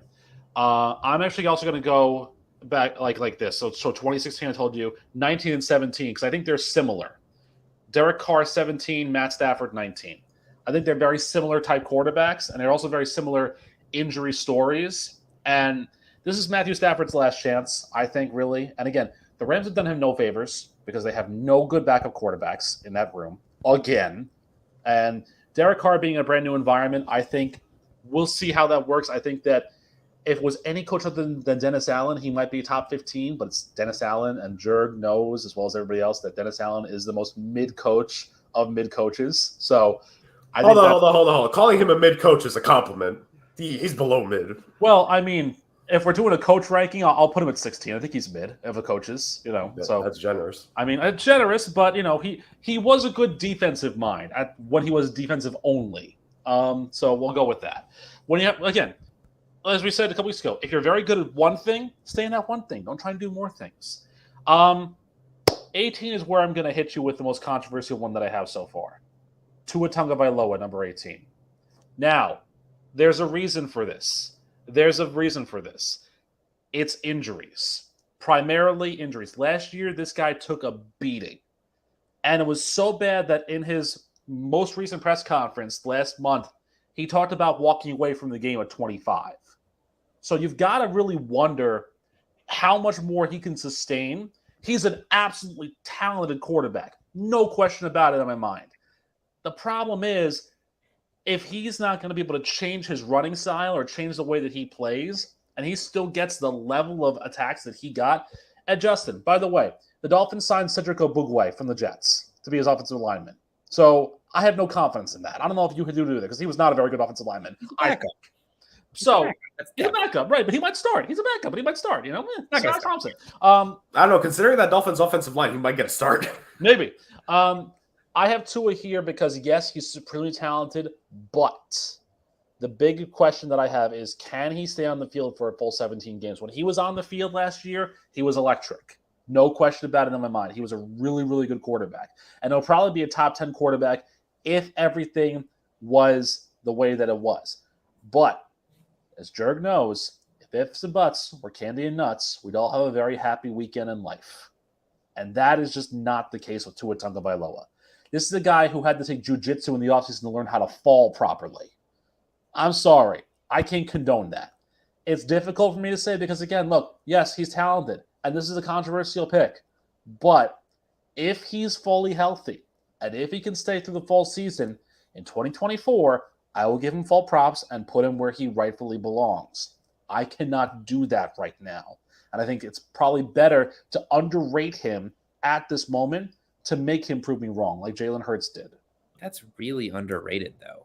It is. I agree with you. It is. I mean, you're telling me that you would take Derek Carr to start a full season over Tua right now? At the moment, yes, because Derek Carr at least finished all of last year. I think Derek.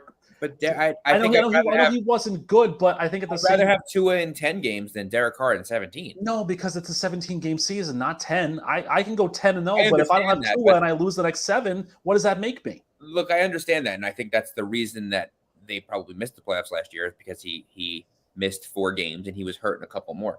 But we'll get to my Tua take when we get to my Tua take. But Miami made the. I know Jets fans like you and I once was forget about week 7, week 18. But Miami did make the playoffs because they won an 11-6 debacle against the Jets. They made the playoffs. I thought they were. Yeah, remember? No, they faced the Bills. They were the 7th seed. They made the playoffs. Were they? Yeah. Remember, they had that shockingly close game with the Bills. I always remember that I always forget the 7th seed in the AFC for some reason. I forgot it last year too that it was the Pittsburgh Steelers, and I was like, Pittsburgh hasn't made the playoffs. Yeah. Well, you know what? Because it's a 7 seed, and they're like, why do we have 7 playoff because teams per they're always the team that sneaks in. Yeah. Yeah, a 7th seed hasn't won yet, and I'm pretty sure the average score of I think if you take all the 7th seeds that have lost so far in the recent history of it, I think the average is by double digits, so it hasn't been close. Well, by the time a 17 actually wins, there will be 8 teams per conference in the playoffs. So fair shout. Yeah. Fair shout. Yeah. Again, like I said, that's a controversial take, but you have to understand the reasoning behind it. For my sake, is that you're talented, but you had such catastrophic injuries history last year that I want to see a full season of your full talent before I can put you in that top half. Rick, I get it from the perspective of if the injury concern wants you to keep him at the top 10, I fully understand that. I wouldn't blame you. But even with that, I just similar with my Kyler thing, man. I cannot say that there are at least 16 quarterbacks better than Tua or Kyler, even with the injury concerns. I agree. You can't if you had him, man. Even if you had him at 15 or 16, if you had at least kept him in the top half, I think we would understand it way more. But at 18. That's closer to just 20 than 10, and I can't get fully on board with that. No, I understand that, and like I said, everyone's got their own opinions. We hate picking chalk. Come on. Yeah, come on. There's a horse in the Preakness called Chase of the Chaos with 50 to 1. I put down $10 on him already. Come on, give me a long shot. Good bet. Just a good bet. Yeah. No, he's a terrible horse. Yeah. Well, because we didn't handle him. We didn't buy him. He got in winning on a synthetic turf, not on dirt. He can't run on dirt. So I don't know what's going to happen, but we'll see. If that horse wins, we need to get the horse on the podcast. Just the horse, not the trainer, not the jockey, not the owner, just the horse. We don't want any of those other people. We want the horse. The horse is the one who ran. Interview the horse. Yes, it'll be the most entertaining segment in internet history. I promise you. All right, 15 to 11. Justin, save the show, please. 15. I have Daniel Jones on the Giants. I think Daniel Jones, again, is one of these guys that's going to benefit from this system. I think that they've done well this offseason in trying to help build upon what they had last year. You got to hope Saquon comes back. Obviously, that's the most important thing for him. But I think Daniel Jones is that Mendoza line of quarterbacks at the moment. He's good enough that your team can play well, but your team needs to play well if you're going to have production. And I think Daniel Jones at this point is that guy. It'll remain to be seen because I think Jalen Hyatt is going to have an excellent year there. But we'll see if he can improve. At 14, I have Rick's guy, Justin Fields. I think he is an electric player. He's a playmaker. He has what it takes to win games. He just doesn't have the throwing numbers yet. And that might have been an issue with the offensive line and his receivers. He didn't have a decent receiver until when they trade for Chase Claypool, who also didn't really play that well when they traded for him. Well, that was week 8 or 9, I think. It was the deadline. So they had some issues with their receivers there. They now have DJ Moore. They now have an improved offensive line because they've drafted a couple of guys.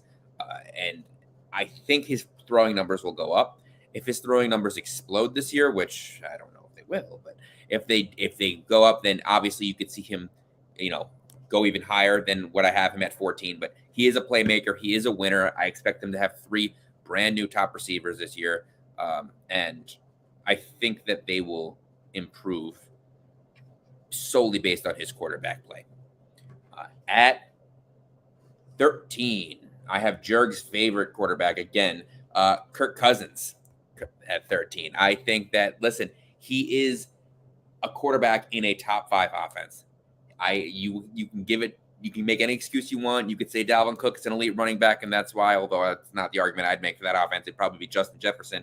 I love Jordan Addison there. I think KJ Osborne's in for a good season. They have TJ Hawkinson. The fact is, Kirk Cousins is going to put up numbers. Kirk Cousins is going to win you games. He's going to keep you in games. Is he a Super Bowl contender? No, probably not. But that's why he's not in the top 10.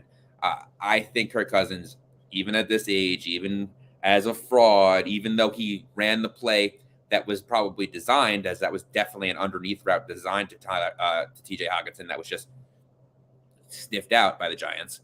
But this is what it is. I expect him to be exactly the same as he was last year. No better, no worse. He's going to have a ton of yards. He's going to have a ton of touchdowns. He's going to play. His team's going to excel. They should be the favorite in that division to win, barring the leap that a lot of people are predicting by the Detroit Lions. At number 12, Seattle Seahawks Ring of Honor candidate, Geno Smith. Now, I was thinking about putting Geno Smith higher here because he was an excellent quarterback last year. He led the league in completion percentage for starting quarterbacks. He was exactly what they needed to be in the games they needed to win. That being said, he's only done it for 1 year. He's got a much longer history of mediocrity than he does being this guy. I think he's benefiting greatly from being in the perfect system for him, and I expect him to do the same, if not better, next year. I just got to see it first. So I think 12 is a good place to go. He's just, and at that age, I expect him, again, be a fine quarterback. I expect him to make the playoffs again this year. But I just don't. Did they make the playoffs or did they miss by one game? They made it, right? When the seventh seed. Yeah. So I expect them to make the playoffs again this year. I think they've improved offensively. Don't shake your head at me. Those damn 7 seeds. Those aren't a thing for me, all right? It's still 6 to him, damn it. I expect them to make the playoffs. I think they've improved greatly. I expect Jackson Smith and Jigba to make and Zach Charbonnet actually to make offensive impacts early, and we'll see where he can take this Seattle team this year. And at 11, a little bit of a shocker here. I'm going to go Trevor Lawrence.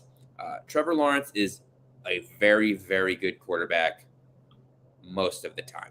His consistency needs work. He's got the ability to come back. He showed real cojones last year, coming back from how many touchdowns down in the wild card game to the Chargers? You counting out, Jared? A lot. Yeah. So, look, he's a guy that can win you a game. I don't want to see my quarterback fall down 4 touchdowns in the first half in a playoff game. You just can't let it happen. He did it. He was great last year. He came back. He showed the world he is capable of winning any game. And when it comes to clutch time, you need to keep taking steps forwards. And that's what he's done all his career. He's gotten progressively better every year. And if we did this next year and he was in my top 10, maybe even top 5, I wouldn't be surprised. But right now, show me that you can be consistent. Show me that you can be the guy that we're not questioning anymore. And you'll crack my top 10. Fair shot. All right. This will be an interesting set of quarterbacks, to say the very least. All right, number 15 for me. It's very shocking where I have this guy ranked. At 15, I have Russell Wilson. What? Yeah, I know. I have him ranked higher than you two, which kind of surprises me. This is the Sean Payton effect right here. If anyone can fix what that bum did last season with that Subway foot-long sandwich having named after him QB can do, it's Sean Payton. He's the guy to do it. He's got weapons there. Even if one of these guys still gets traded by the end of the offseason, it's still him. Look, Russell Wilson doesn't really have his he doesn't have the mobility that he did in Seattle. I think we could say that. Like, he wasn't as explosive. His throw on the run wasn't as crisp as it was at his peak years in Seattle. But I think he could still be pinpoint accurate. He just needs to do it in a different way. Sean Payton and Drew Brees didn't work because Drew Brees was the first coming of Lamar goddamn Jackson. It worked because Drew Brees was accurate. And Russell Wilson can try to be one good thing. It can be accurate. The success of Denver solely is on him. And if it fails, well, Walmart has swallowed millions of dollars of negative assets before. They'll do it again with Russell Wilson here. So that's what it's going to be. So he's at my number 15. Number 14, Rayne Dakota Prescott took a massive step back from me last season. Game-breaking interceptions for the Cowboys. And again, continuing the long-honored Cowboys tradition of every Dallas Cowboys QB after Troy Aikman of can't do jack anything in the playoffs when the games actually mean more and the competition is good. Man, look, before last season, if we had done this, I think I would have had Dak Prescott as a top 10 quarterback. I think I actually would have had him in my top 10 last season. Took a step back this past year. Bad performances, bad interceptions. You got to prove yourself.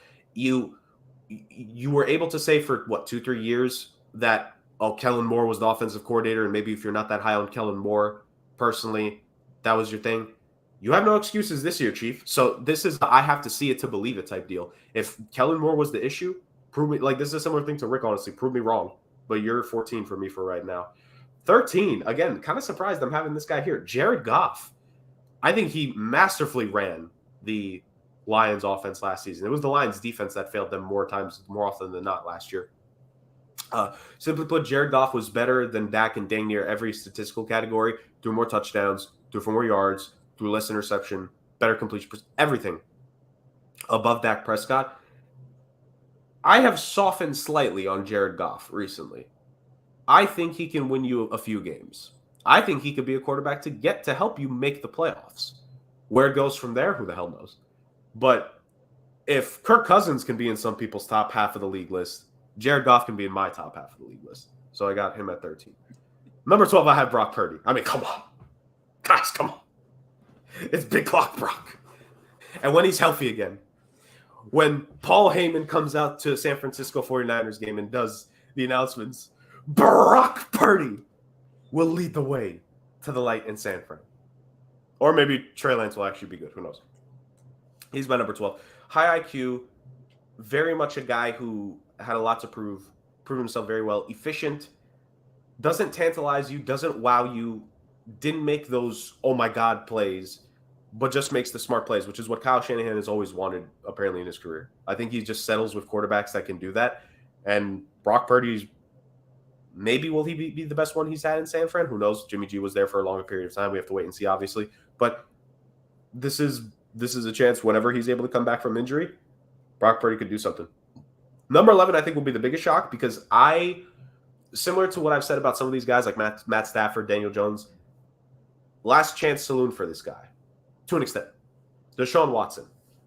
This is your chance. This is the season where to all of us, you shut everyone up.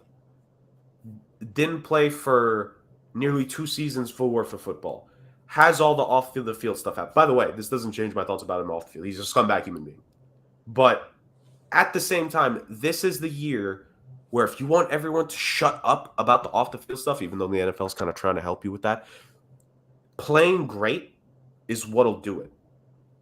Playing great is what'll make people, I mean, it's not going to make people like us move past it because, again, we actually have memory, but this will get some people to finally start talking about you for your on-the-field exploits now more than off the field, which has dominated the Deshaun Watson discourse for 2 years now.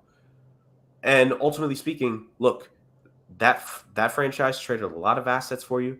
That franchise paid you a lot of cash. And yes, it's the Haslam family, so seeing them waste money is still humorous. But at the end of the day, this is the season for Deshaun Watson. If he really wants to turn everything around for him from a perception base, what do you do for that? You win.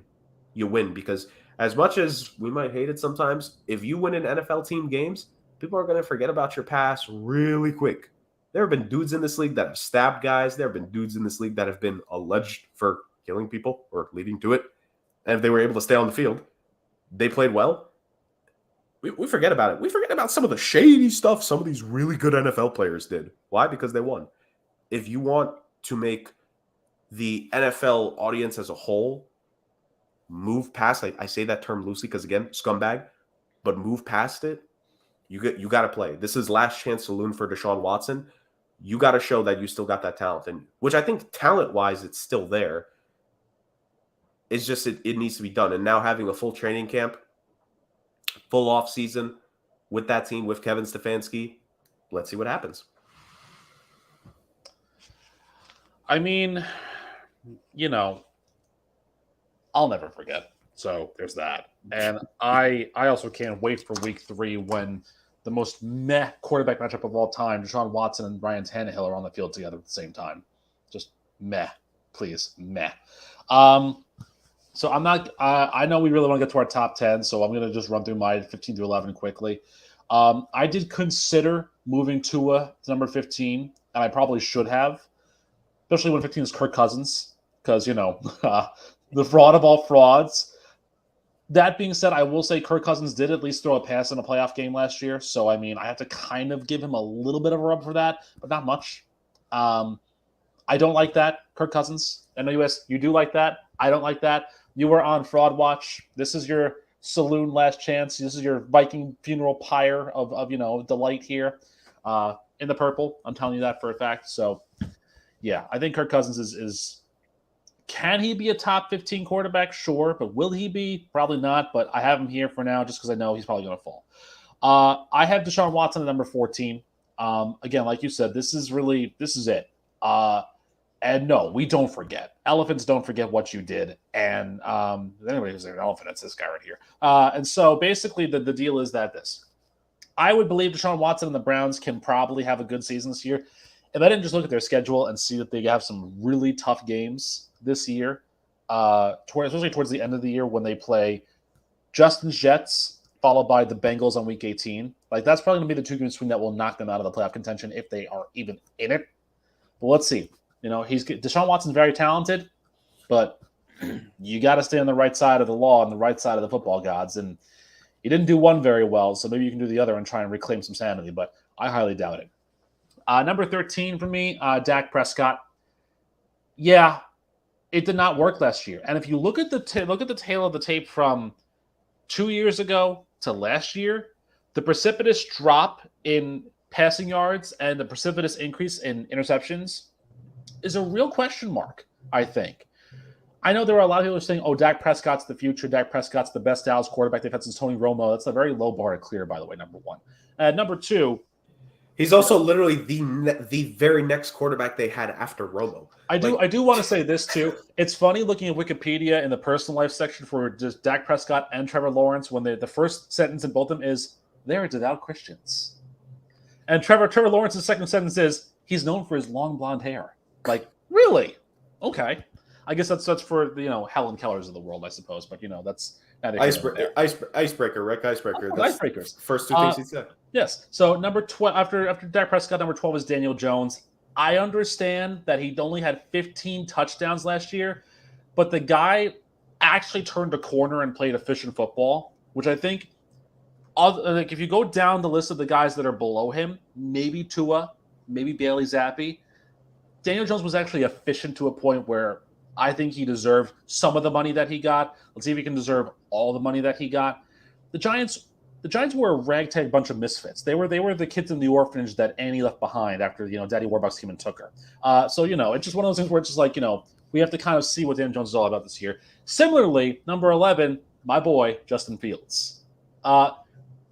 If it wasn't for Matt Eberflus cautioning him away from not playing in Week 18, which is fair for the kid's health, he could have had the most rushing yards by a quarterback in the NFL history. So he's a very talented player. He can do a lot of great things. He does need more help on the offense. I think they got a considerable amount of help on the offense for him, but let's see how that translates to, especially in this division where you could conceivably have them being number 2 in this division if you believe Minnesota's a fraud, which we all believe that they are. So let's prove it. So I know we haven't done this, but 15 Kirk Cousins, 14 Deshaun Watson, 13 Dak Prescott, 12 Daniel Jones, 11 Justin Fields, just because I know we kind of forgot the whole recapping for the audience at home who's probably writing this in now and keyboard saying, why aren't you doing this for us here at home? Sort of thing. Meh. Yeah, exactly. The most meh quarterbacks of all time. Watch the show several times and write down our list if you exactly. Yeah, go back and watch it. All right, so now here's what we're going to do. For the top 10, what we're each going to do is that we're just going to say who our guy is at each position, and then we're each going to explain. So Justin quickly says 10, I say 10, you say your 10, Rick, and then we're going to explain after that. So we'll start with Justin. Justin, who do you have as your number 10 quarterback? My 10 is Kyler Murray. Okay, I like it. My number 10 is Tua. Jared Goff. Not surprised. All right, Justin, we start with you. Look, I think that Kyler Murray was interchangeable in a lot of different positions. In theory, if he never got hurt, you could maybe say he'd probably rank higher, even with the down year he had last year. At the same time, you could easily say that I would take Trevor Lawrence at 10 over Kyler Murray, and I wouldn't kill you for it. It is what it is. He had a down year last year, but he still, to me, is a top 10 quarterback. He's performed well. He's done well in Arizona, which is a team that's struggled mightily lately. So I would take Kyler there. Fair. Tua, similar thing. Injury-wise, I think they kind of hold him down to the 10th spot for me, but is still extremely talented, extremely efficient. Was for the flaws and shortcomings that we thought of him his first couple seasons, when Shane Gailey was his offensive coordinator for a year, and when Brian Flores had the amazing Bill Belichickian-like idea of, hey, let's go 2 offensive coordinators. Who would have thought that wouldn't work? Who would have thought?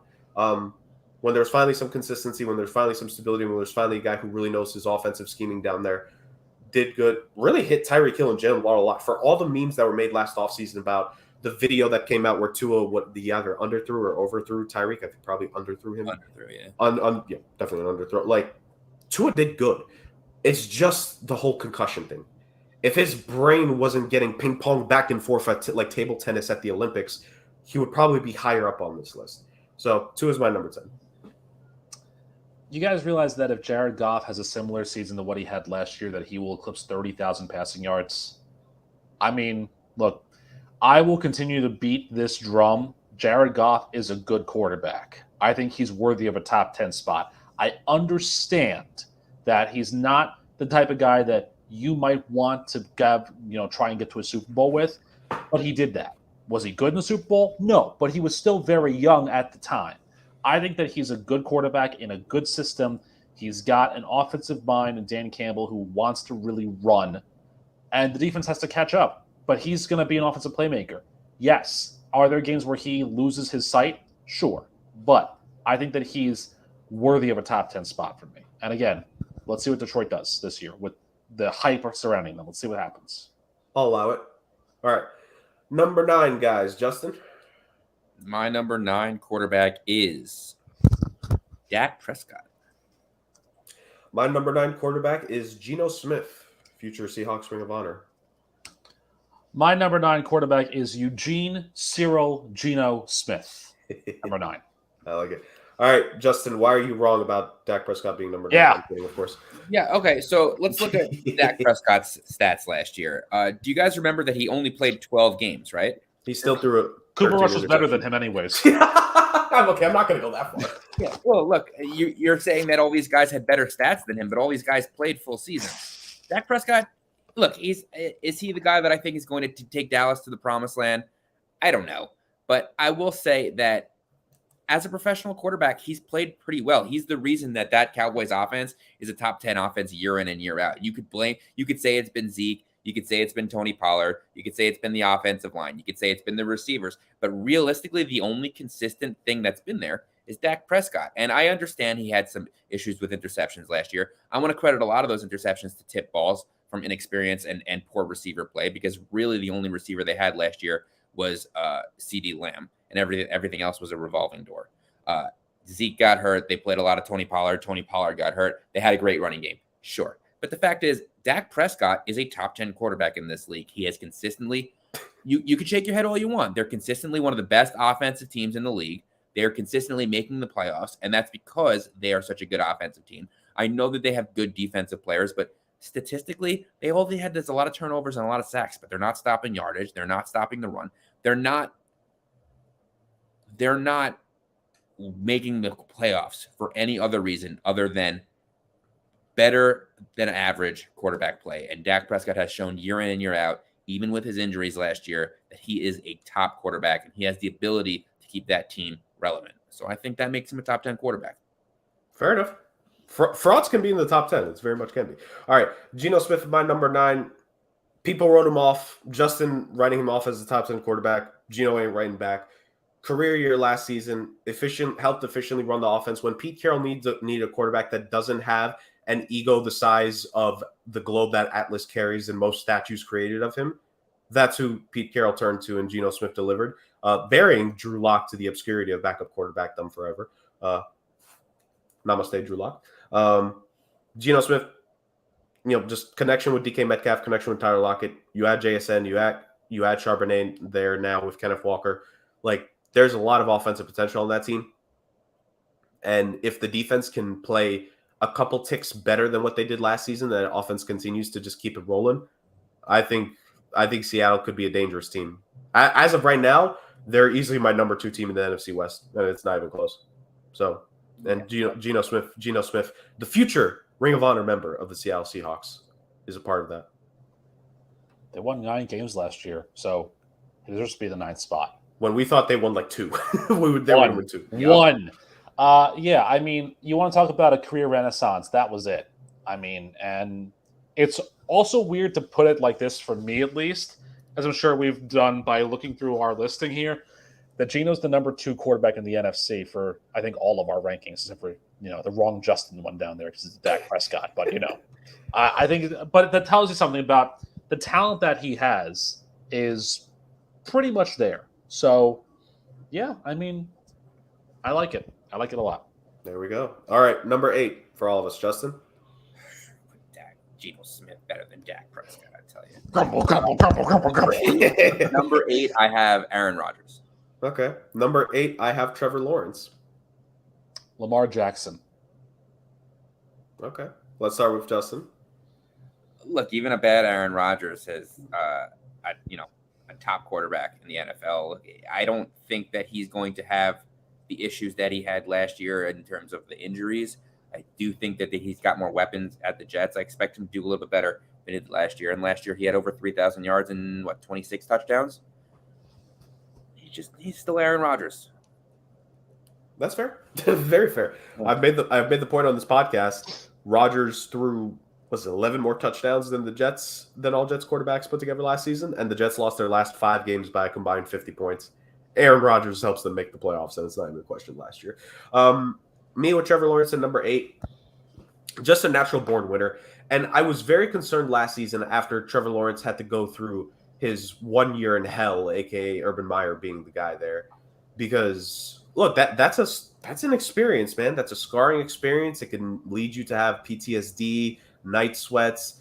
Trevor Lawrence might still need therapy a year or 2 from now if he gets night terrors of Urban Meyer. I don't want to discount that. So for dealing with that, mental blockade with Urban Meyer, and to then get a guy who at least is not a complete scumbag in Doug Peterson helps. And I think Lawrence really proved a lot.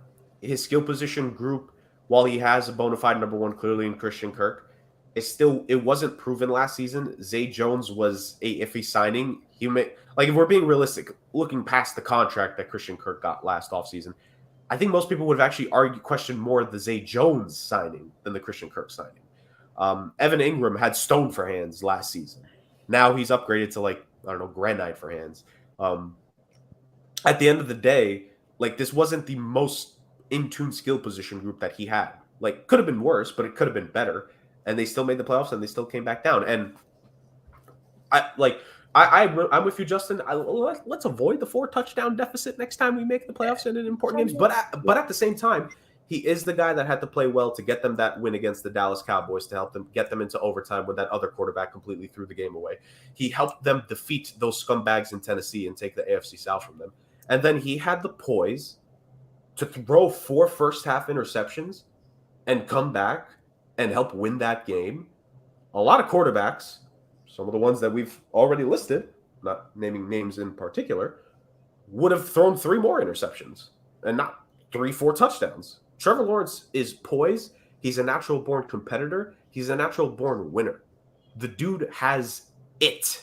I'm not saying he's him, but he has it that maybe he's him. And do you see that hair? You think I'm keeping that hair out of the goddamn top 10? Are you mad? Are you mad? Rick, number 8. I mean, look at this. So,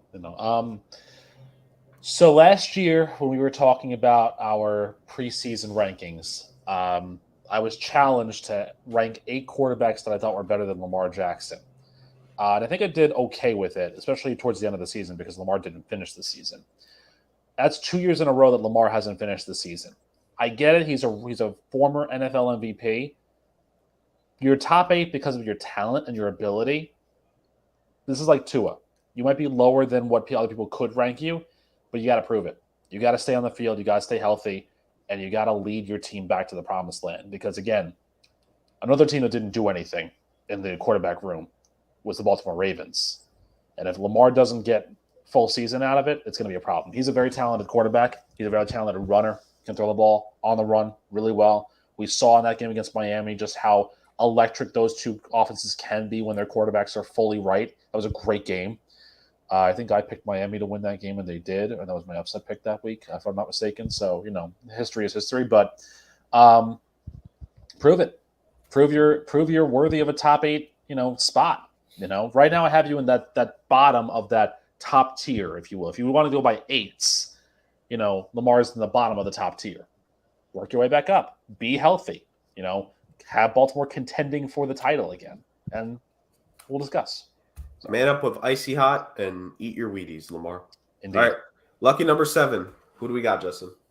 So when I hit 8, I wanted to clarify also that these are the guys in my mind that when they're right, if they can play a full season and be healthy and be at the top of their game, these are the guys that can win you a Super Bowl. And at 7, I have Lamar. Nice. I have Aaron Rodgers at 7. I wanted to put him at 32 because, but in being just and fair to everybody but Mac Jones, Aaron Rodgers, number 7. Okay. Justin, with your Lamar at number 7 take. Lamar, when he is healthy, is among the best quarterbacks in the league. He just is. And they really haven't done a lot to help him there. But yet somehow every year he comes out firing. He comes out, everyone's like, oh my God, look at Lamar. If you remember the first 4 games last year, Lamar was far and away the leader, I believe, in yards and passing touchdowns. He was lighting it up. But like always, they didn't have the offensive line. Their running back room was injured, and they have no receivers. And Lamar had to do too much. And Lamar and Jackson got hurt for the second year in a row, only playing 12 games. His team playing well enough to make the playoffs. He does not play in the playoffs. They are an easy out. And look, it's just a disappointment year after year. Until he can stay healthy, he's not making the top 5. All right. I agree with that. Aaron Rodgers at number 7 for me. You kind of listed all the reasons. Injured the last 2 seasons, especially last year. I think you had, both a hand and a foot. It's funny. Bad Aaron Rodgers seasons are seasons starting quarterbacks would love right now. If Jordan Love threw for 26 touchdowns and 12 interceptions this season, Packers fans would be ecstatic. Over the moon. How many of these teams, if these quarterbacks we've listed threw for 26 and 12, would be happy with that? Pittsburgh would love if Pickett does that. Houston and Carolina would love it if their rookie quarterbacks do that. It's simple as that. So Rodgers still there. Maybe I could probably say maybe not a top 5 quarterback anymore. Well, we got to see how he plays this season. Maybe could this be a mini 1-year renaissance for him with the Jets? You never know. But I'm confident in saying he may not be a top 5 quarterback anymore, but he's at least a top 10. And look, as Pat McAfee has said it on his show before, you may not be as good as you once was, but you could be good once as you ever were. And Aaron Rodgers may not be the same Aaron Rodgers for 17 games, but if he could do that for at least 10 games in a season, and the other 7 is still top 10, top half of the league good, Jets could be pretty dangerous next season. But Aaron Rodgers, number 7 overall quarterback for me. I do want to clarify, it wasn't Pat McAfee who started that quote. That was Toby Keith, just so you're aware. I know Pat McAfee is the guy who has said that more recently, but that was a Toby Keith song from way back in the ether of country music. Kind of cowboy hat on here. I refuse to say anything nice about Aaron Rodgers for reasons. So we'll just move on to number 6. Well, here's what I will say about this. Before last year, the last time that Aaron Rodgers threw for more than 10 interceptions in a year was 2010. That's all I got. Next, please. Yeah, he only just eclipsed 100 interceptions last year. Yeah, and Shailene Woodley never forgets. Yeah, D-list actors. Anyway, or actresses. All right, number 6, Justin. Here's where I get a little spicy. I'm gonna have Josh Allen at 6. Ooh, zesty. I got Justin Herbert at number 6. Trevor Lawrence. All right, Justin, you first. Listen, Josh Allen is an excellent quarterback. He is. I would take him on my team in a heartbeat. There's only really 3 or 4 teams that I think that would be like, nah, we're not going to take Josh Allen. We have a quarterback. But that being said, his turnovers are an issue. They need some help in the running game, and he has not been able to supplement it. He's always the team's leading rusher. I do think it's only a matter of time before we see him have an injury. He did have a UCL scare last year where it was bruised or hurt or sprained or whatever. But there's only so long that you can keep up that rough style of play. And as much as I don't want to see it happen, Josh Allen is going to start to decline if he continues to play this style. So I hope it doesn't happen. Even as a Jets fan, he's good for the game. He's a great young quarterback. I do think he's arguably top 5, but I think that there are 5 quarterbacks right now that I think I would take above Josh Allen. Nice. I think we're basically all in that case where we can argue as our number 6 being within the top 5 for sure, and that's where Justin Herbert lies. A guy who a lot of people have tried to discredit as being a popular internet pick for a top 5 quarterback. You know who you are, fraud NFL experts. Justin Herbert is talented. Justin Herbert can be that dude, and I think I think of all the quarterbacks we're going to have in our top 5, top 6 here, he's up there for the one with the least amount of coaching to help supplement. Maybe is the top one considering things, but Justin Herbert still has the talent, still has the arm. So thankful that his hair is growing back, because if he kept his hair short, he would be much lower on this list. Maybe number 9 or 10, but he's getting the flow back, and that helps. But in all seriousness, we've seen him in his Chargers career. When Mike Williams and Keenan Allen has been hurt, he's still put up numbers. This is a dude that he can make it happen with a 3rd and 4th string receivers. He's going to put up the stats, and they finally made the playoffs last season. Last year should just be a stepping stone. I think Justin Herbert has the attitude that last year wasn't good enough. He obviously knows that, and I think he's going to take that next step. So the organization rewarded him by hiring Kellen Moore. I'm so sorry, Justin Herbert. I'm so sorry. So we'll see. Brandon Staley, make it or break it year for him. Kellen Moore, move on. Rick, you're number 6. So I'm going to say this, and I'm going to explain it because I think it does need a little bit of context here. Trevor Lawrence, I think, had the highest ceiling of any college quarterback coming out into the pros in the last 2 or 3 decades. What I mean by that is there are quarterbacks who we thought were going to be great that, were okay. I think, there are quarterbacks who we thought were going to be good that have overperformed expectations. Spoiler, Joe Burrow. We thought that he was going to be good because Cincinnati might have held him back, but he's overperformed the expectations that we've had. Trevor Lawrence is coming with the highest ceiling because of his legendary status in college. And yes, he, in the first year, in the first temptation of Satan, he survived the devil of Urban Meyer. So getting through that was an accomplishment. Let's just say, it wasn't he who got his leg kicked by Urban Meyer, it was Josh Lambo. That's just, neither here nor there. I think that Trevor Lawrence has the most potential of any of these young quarterbacks to become a top 5 guy. I don't think he's top 5 yet, but I think he's at that echelon where he's just outside looking in, because I think he has all the tools. He's got the running ability, the passing ability, the awareness, the knowledge, the intangibles in the head that make him a much better quarterback than a lot of rookies that you see coming out. And honestly, I think a lot of rookies are going to be coming out in the next few years. I don't know. I know there's a lot of hype about Caleb Williams, but I don't think he's the same as Trevor Lawrence. I think that he's in a good system now. I think Doug Marrone was, terrible in Jacksonville, but Doug Peterson is a lot better. So they got the Dougs correct.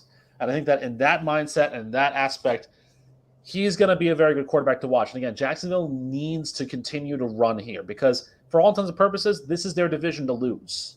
And it's all going to happen with Trevor Lawrence as their guy.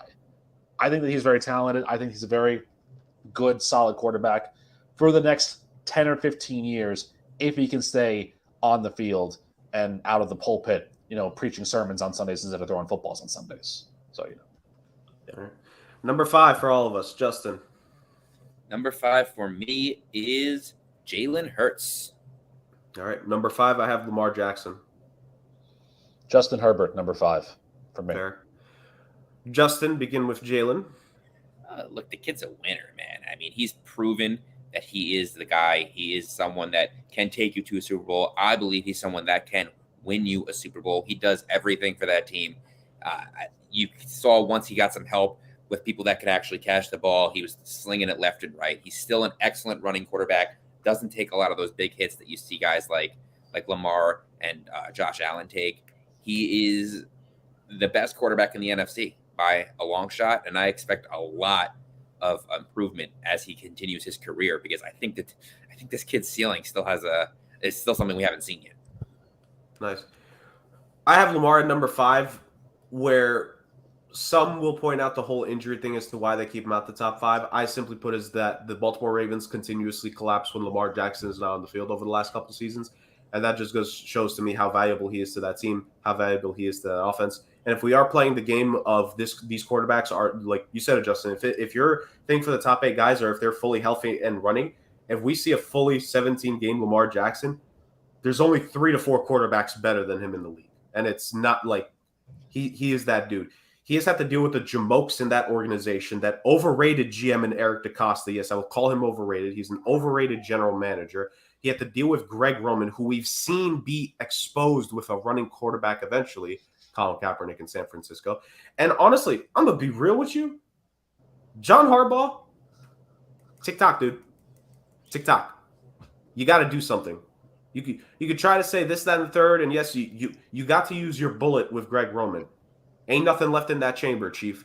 Show us that you can win with an MVP talented quarterback. Show us that you can actually do that, and that it wasn't just a fluke that your Super Bowl win showed that you are a good coach, and not that it was just a fluke 4-game run by a not elite quarterback, pretty decent one, but not an elite one. Now you have an elite quarterback, and if you can't win with that, joke. So Lamar's in my number 5. He deserves better. Rick, how many quarterbacks can we say in the last 20, 30 years stepped onto the field in their very first season, punctured on the Tyrod Taylor or not, and threw for over 4,000 passing yards? Poor Tyrod. I know, poor Tyrod Taylor. Justin Herbert in his 3 years has done that. He threw 4,300 in his rookie year, 5,000 the year after that, and 4,700 last year. The only thing that's holding Justin Herbert back is coaching. That is the only thing holding him back. And it's a shame that he can't be the coach and the coordinator and call the plays, because that would make him Aaron Rodgers. But regardless, it's a shame because Justin Herbert is a supremely talented quarterback. He's being held back in this top 5, I think, by Brandon Doofus Staley and Kellen Dingus Moore and the Dunstein Spanos. I think Doofus, Dingus, and Dunst are holding him back. But Justin Herbert is supremely talented. He's a great thrower of the ball. He's even got underrated running skills. I know it's not really his game, but the guy does have 8 rushing touchdowns in his career over 3 years, which, Eli Manning, I think, only had 4 in his entire career. So, and they were all like 1-yard plunges. So, Justin Herbert can run the ball, but he's a gunslinger in a good offense. Let's see if it's Kellen Moore that can revitalize it. Because I'll tell you something. If Kellen Moore is better than who Dallas currently has as offensive coordinator, Brian Schottenheimer, I think we know where the problem is. Also, my deck is so low. So, yeah, brutal. Indeed. All right, we're gonna save Justin for last. Me and Rick are gonna give our number 4 quarterbacks here first before we get to Justin, because according to my sources, a little birdie told me, because yes, there's a window right next to me. A little birdie told me to actually save Justin for 4. It was really weird. It was on a Post-it note. I don't think birds can write, but I guess birds can travel 2 hours to Connecticut. All right, Rick, who's your number 4? Well, I heard that same thing, but from Vince Russo / Adam Rank. Fair enough. Justin's got a hard 4, bro. Number 4 for me is, I threw this one back and forth a little bit, but number 4 for me is Jalen Hurts. Okay, same. Number 4 is Jalen Hurts for me too. Yeah. Justin said a lot of the reasons. Talented, has really built himself up from when he left. Like, you go back to his college days, he built himself up from when he left Alabama. He took the chance to go to Oklahoma with Lincoln Riley, like 2nd-round pick. A lot of people questioned that selection at the time. I think Jalen Hurts is supremely talented. He's got that winner's mentality. You can't teach that mentality. I think we're at a point, especially with our top 4, maybe 5 quarterbacks, you can't teach the mentality these guys have to be at the top of their game. That's just a natural thing. And Jalen Hurts, like, supremely talented, nearly won the Super Bowl by himself for the Eagles. He did. Like, he went tit for tat, throw to throw, play for play with Patrick Mahomes. Yep. Like, spoiler alert, I think you can know who most of us have at number 1. Like, most of us. Jalen Hurts has the ability to be the guy. Like, I'm not just talking about on his team. He is the guy on his team. I'm talking about in the league. I think he's one of the few quarterbacks that deserves to be in the conversation of can he challenge Mahomes year in and year out for that top spot. Now, I think ultimately we know who's going to win legacy-wise at the end as of now. I mean, things can happen, but as of now, one guy has a pretty good head start. But Jalen Hurts, that Eagles team can keep on building. I sung Howie Roseman's praises a couple weeks ago, and apparently some NFL GMs are upset about how much praise Howie Roseman's getting. Let me give some advice to you NFL GMs. Cope and seethe. Do better at your jobs, and then we'll praise you. Schmucks. Right. So let me just, before we get to Justin at number 4, let me just piggyback off what you're saying. I have Jalen Hurts over Justin Herbert because of the Super Bowl appearance. I think that you could change both of them and they'd be fine. Justin Herbert's got better stats. Jalen Hurts had a slower beginning, but that's not his fault. Why Jalen Hurts is in my top 3? The 3 guys that are above him have a little better longevity experience at the moment. Jalen Hurts can become a top 3 quarterback and probably will, but I need to see consistency, and I need you to keep that going over such a period of time. Unrelated notes of why he's number 4. I hate you, Nick Sirianni, but that's another conversation for another day. Okay, there we go. Now I'm with you, Rick. I feel like in sports, a lot of the time we try to label guys stars and superstars earlier than it needs to be. There needs to be longevity. Jalen Hurts was phenomenal last season. Right. 1 season. Right. We believe he can do it again. We need to see it again. But for doing it for 1 season and being number 4 quarterback in the league, that's pretty good. And for anybody who's commenting, who's saying, but he was good the year before that too. Right. He was good the year before that. He wasn't an MVP phenomenal last year. Go study the dictionary, kids. The difference between good and great. And also, we've gone through that schedule from 2 years ago. His last 5 games were against the Giants, twice the Jets. I think a Commanders game. Like they had cupcake games going into the playoffs that they eventually made. Like, let's be real here. Yeah. Like yes, they did win them. It wasn't that hard. Okay, now let me get my popcorn ready. Justin, you're number 4. Yeah, I want to hear this, guys. Justin. Immediate explanation. The floor is yours. Who's your number 4 and why? Guys, Aaron Rodgers is not the best quarterback in his division. Neither is Josh Allen. Guys, Tua Tagovailoa is my number 4 quarterback. And let me tell you why. I understand the injuries were scary. They were. And if he has more head injuries, his career is over. You're right. That being said, but he was on the field last year. Tua Tagovailoa was 12th. Remember, he only played 13 games. 12th in the league in passing. He had 25 passing touchdowns. He had only 8 interceptions. He's got arguably the best receiving core in the league. The offensive line had its issues, but it's a very good, well-coached offense. They have a good running game. He was, I believe, first in third down completion percentage, first in first down conversion rates. He had the highest quarterback rating in the league among quarterbacks that started at least 10 games. When he is healthy, he is arguably one of the best quarterbacks in the league. He is a born winner. He's proven it at Alabama. He's proving it now in the NFL. And I understand the injuries were scary. Who played more games last year, Lamar Jackson or Tua Tagovailoa? Who played more games the year before? In all of these games, Tua's injuries are scarier, sure. But he's played 13 games in 2 consecutive seasons. I expect him to be healthy this year. I expect them to do better in protecting this kid. And I expect the Dolphins to be a force offensively. You want to give credit where credit is due? Sure, those receivers certainly make him a better quarterback, but we're taking that into account with all of these guys. And Tua, when they went head-to-head last year, was a better quarterback than Josh Allen. He was going toe-to-toe with Joe Burrow before he had that scary Thursday night injury where he had a concussion, had to come out of the game. And he's the guy at the end of the game that can win you these games against good teams. He proved it against Buffalo. He's proven it against the Ravens. He's proven it against better teams in the league. And when healthy, I am taking Tua over a lot of the guys that we've mentioned earlier. That's fair. Look, to your opinion. But before he was 2020 draft, right, Tua? Yes. Yeah. Before the 2020 draft, Rick can attest to this because Rick was, Rick had to deal with me in the office every single day. I was saying I still would have considered Tua over Burrow before the 2020 draft. I think it was a real comparison. I think it was still a real conversation up to that point. I don't mind you having Tua here, Justin. I just don't have him up there personally for me yet. But the only knock that he has right now is the injuries, and the concussions are the injuries, and that's one of the scariest injuries, especially when it comes to football. Which is why I think a lot of people panic.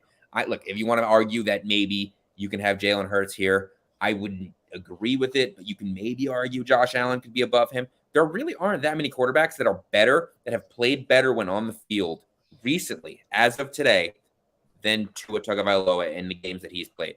And again, you want to say he's got the best receivers in football? I'll argue. I'll give you that fact. Tyreek Hill and Jalen Waddle is an unbelievable combination. But guess what? He's the one throwing the ball to them. He's half of that combination every time. The thing that I will say about it is that we'll see what happens because they did lose Mike Gesicki. We'll see if his offense is still the same this year. I know, but it's still an option. It's still an offensive weapon. So, but it's also a blocker. You know, if the offensive line sucks, you want a good blocking tight end. Here's my thing. You said a very good point. Wasn't a good blocking tight end though. Agreed. You said a very good point, but you undercut it slightly at the end. Tua Tagovailoa is a very good quarterback. Nobody's going to doubt that. You said when on the field. I'm sorry. There's a reason why I have him as low as I have him, because the same reason for Jalen Hurts, they're the same. It's longevity. It's the same draft class. Tua, let me tell you something. Tua takes one more big hit this year. He's done. You could say that about Lamar, but you had Lamar 11 spaces higher. I will say that about Lamar too. Lamar's injuries weren't concussion related though. Lamar's injuries weren't concussion related though, were they? They're lower body injuries, their legs, their arms, they're injuries. Injuries are injuries. Of course. But injuries are scarier. It's easier to heal a leg than it is to heal a brain. Ask Dr. Frankenstein how that works. This is why it's scarier. Because ask Mary Shelley. Say, all right, I'll sit on the field and eventually I think my leg will heal. You don't know if his leg is going to heal. You don't know. Lamar has consistently played less since they've both been in the NFL. Can I hit you with a wild thought? What? Tua's not going to start week 1. Mike White is. Oh my God. Okay.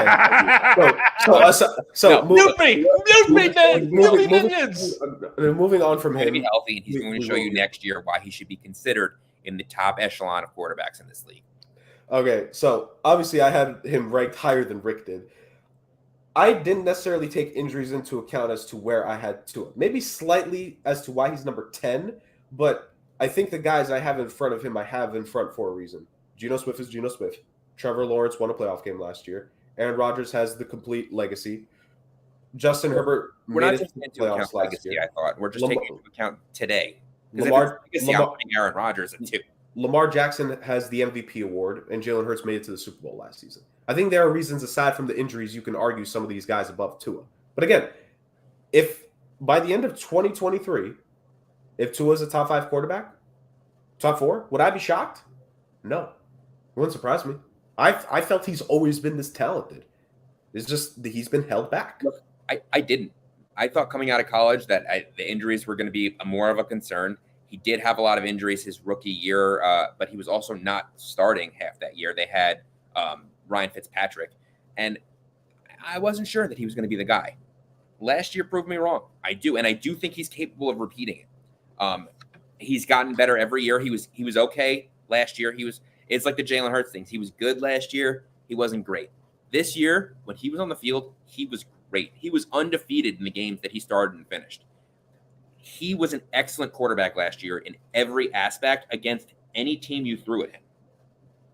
Any of them. And it's a shame that he didn't play in that Jet game. Except for the team of NFL doctors. But that's not his fault. Well, that's the Dolphins' fault. That's not his fault. Yeah. All right. And I understand concussions are a scary injury. They are. But that doesn't preclude this kid from playing really well when he's on the field. Again, somebody who had 9 concussions. Again, for me, I still look at the fact that Jesus. I still look at the fact that I think my quarterbacks above him have something aside from not including the injury thing. Like I don't know if I would take Geno Smith over Tua. That's a you problem. What? You can make that argument, and as much as you want, I'm taking Tua Tagovailoa. What? And Geno won't right back to you. All right, let's move on to our top 3 here. Geno's taking receipts from Justin. Number 3 for all of us. Justin, who's your number 3? My number 3 is Justin Herbert. All right, my number 3 is Josh Allen. Josh Allen. Herbert at number 3, Justin. I think that is I had him at 6. Rick had him at 5, right? And now Justin has him at 3. That's the highest one. Yeah, but it's still pretty good average. Yeah, talk. He's still top 2 in yards last year. His completion percentage is high. He had a really rough year when it comes to injuries. Remember, he had that rib injury very early in the season. He also was missing his starting left tackle for the majority of the season. He had a revolving door at receiver. At one point, I think what was his number one receiver? Carter. Austin Eckler had a very slow start behind that offensive line, and Justin Herbert. I did it again. Yeah, every time you guys. And Justin Herbert still finished top 2 in passing yards last year, and he still had 20 plus touchdowns. He's that guy. I'll take 25 touchdowns and 10 interceptions and 4,700 yards in a down season anytime. From who? Anyone. If I had Justin Burrow, Jets, if I had that quarterback on the Jets, no matter what his name was, I would be happy. I would take that in a heartbeat. And I don't think I only think there's 3 guys in the league that are capable of that. You did. His name was Chad Pennington. All right. Josh Allen for me and Rick. Allen's had a little bit more longevity compared to both Herbert and Jalen, which is why I have him above them. I am with you from the perspective of he's a better thrower than this guy, but I was hearing the conversation late last season about his play style. Cam Newton's career, when the injuries finally caught up to him for his physical style of play, we saw what happened to him. And I am concerned about Josh Allen and that happening to him. What I will say is, though, when you mentioned the running game, Josh Allen is the running game for the Buffalo Bills. Like, it's not that he is trying to support them because they might be good and he'll make them better. No, he is the only running game there. They have been the worst thing about that team for the last 3-4 seasons is the running back room, and it's not even close. Like, everything be damned. Draft picks be damned. Free agency be damned. Pandemic be damned. The Buffalo Bills running back room has not been good. Josh Allen has been the only semblance of consistency in the running game. It's amazing to me that the guy who threw to a fullback in double coverage in his first career playoff game is now my 3rd best quarterback in my quarterback rankings. Never thought I'd see the day. But Josh Allen is very talented. He's supremely arm strength. He's up there with Mahomes in terms of pure arm strength in this game. I think Mahomes is the only one definitively better than him. He improved his accuracy from his rookie season when he could not hit the broadside of a barn. He could throw the ball and he wouldn't hit anything in the Roman Coliseum getting the ball out of there. Like, Josh Allen has improved levels upon levels, and he's done it for several seasons now. And I think going into this season, he is the engine of the Buffalo Bills. The Buffalo Bills will go as far as Josh Allen takes them, definitively. And that means the success and the failure. We can all agree. At this point, these quarterbacks, the success and the failure is on them. The guys in this range, it's on them. Yep. But you have to earn the right to have that expectation on you. And Josh Allen has earned that right. Is he perfect? No, obviously. Still, none of these guys are perfect. Like, even our 1 and 2, they're not perfect. We could maybe find one little thing wrong with them. But Josh Allen is still pretty good. And I think he deserves to be a third guy. I have personally said, and I've pointed out, and I will look at it this season more, Stephon Diggs is a massive help for him. I'm not going to get off that track. But I also think Stephon Diggs very much says his prayers that I have Josh Allen and not Kirk Cousins. I have Josh Allen and not Kirk Cousins. Hallelujah. I think he's very happy about that too. So Allen is my 3rd quarterback in the NFL, and ironically the AFC. So when I said that Trevor Lawrence, I think, had the highest ceiling, I think that Josh Allen has the highest floor of any quarterback, and the floor is crumbling a little bit, I think. Yes, Josh Allen's a primarily talented quarterback, but if there's any guy that I'd say who's a candidate to slide if we do the end-of-year rankings, I think Josh Allen's a candidate to slide heavily. I think he has a lot of talent, but I think he takes so many risks because, as Jerk said, he is the running game. And because he is the running game, he then has to make throws that might not be the smartest throws. And so, I think, listen, the kid can throw the ball a country mile, which is ironic since he went to Wyoming, but you have to be able to, throw with precision. There's an old story, and I'm going to tell very quickly, about a gorilla who played golf. The gorilla was on a hole and had a 400-yard par 4. The gorilla could always hit the ball 200 yards. First shot, 200 yards in the fairway. Second shot, 200 yards in the fairway. So he's on the green, but about a 2-foot putt for birdie. Third shot, gorilla hits 200 yards. Doesn't know any better. So Josh Allen can throw the ball a long way. But there's a lot of extemporaneous factors that derail him from being a top 2 quarterback. And a lot of those factors are also himself. Because, yes, he's a gunslinger, but he's throwing a lot of different passes that are a lot of different ways and a lot of different results. I think with the top two guys that we have, the throws are going to be more consistent. Even though I think number 2 had his interception run here and there, he's a little more consistent, I think, than Josh Allen is. That being said, again, would it surprise me if by the end of the year Josh Allen's the number 6 quarterback in our rankings? No. Wouldn't surprise me. Wouldn't surprise me if he's top 8, like the lower end of the top 8. It wouldn't surprise me because I think that he's the one that has the most fluctuating ability of the quarterback based upon who he is and what system he's in. So I would agree with Jerry that he's a top 3 guy. He was, I think, at one point top 2, but it's starting to slip away from him a little bit. And there's a reason he's not top 2 anymore. Number 2 quarterback on our list, Justin. Joe Burrow. There you go. Joe Burrow's my number 2. I mean, if I even entertain Patrick Mahomes here as number 2, I'd be thrown off the show. But no, it's definitely Joe Burrow number 2.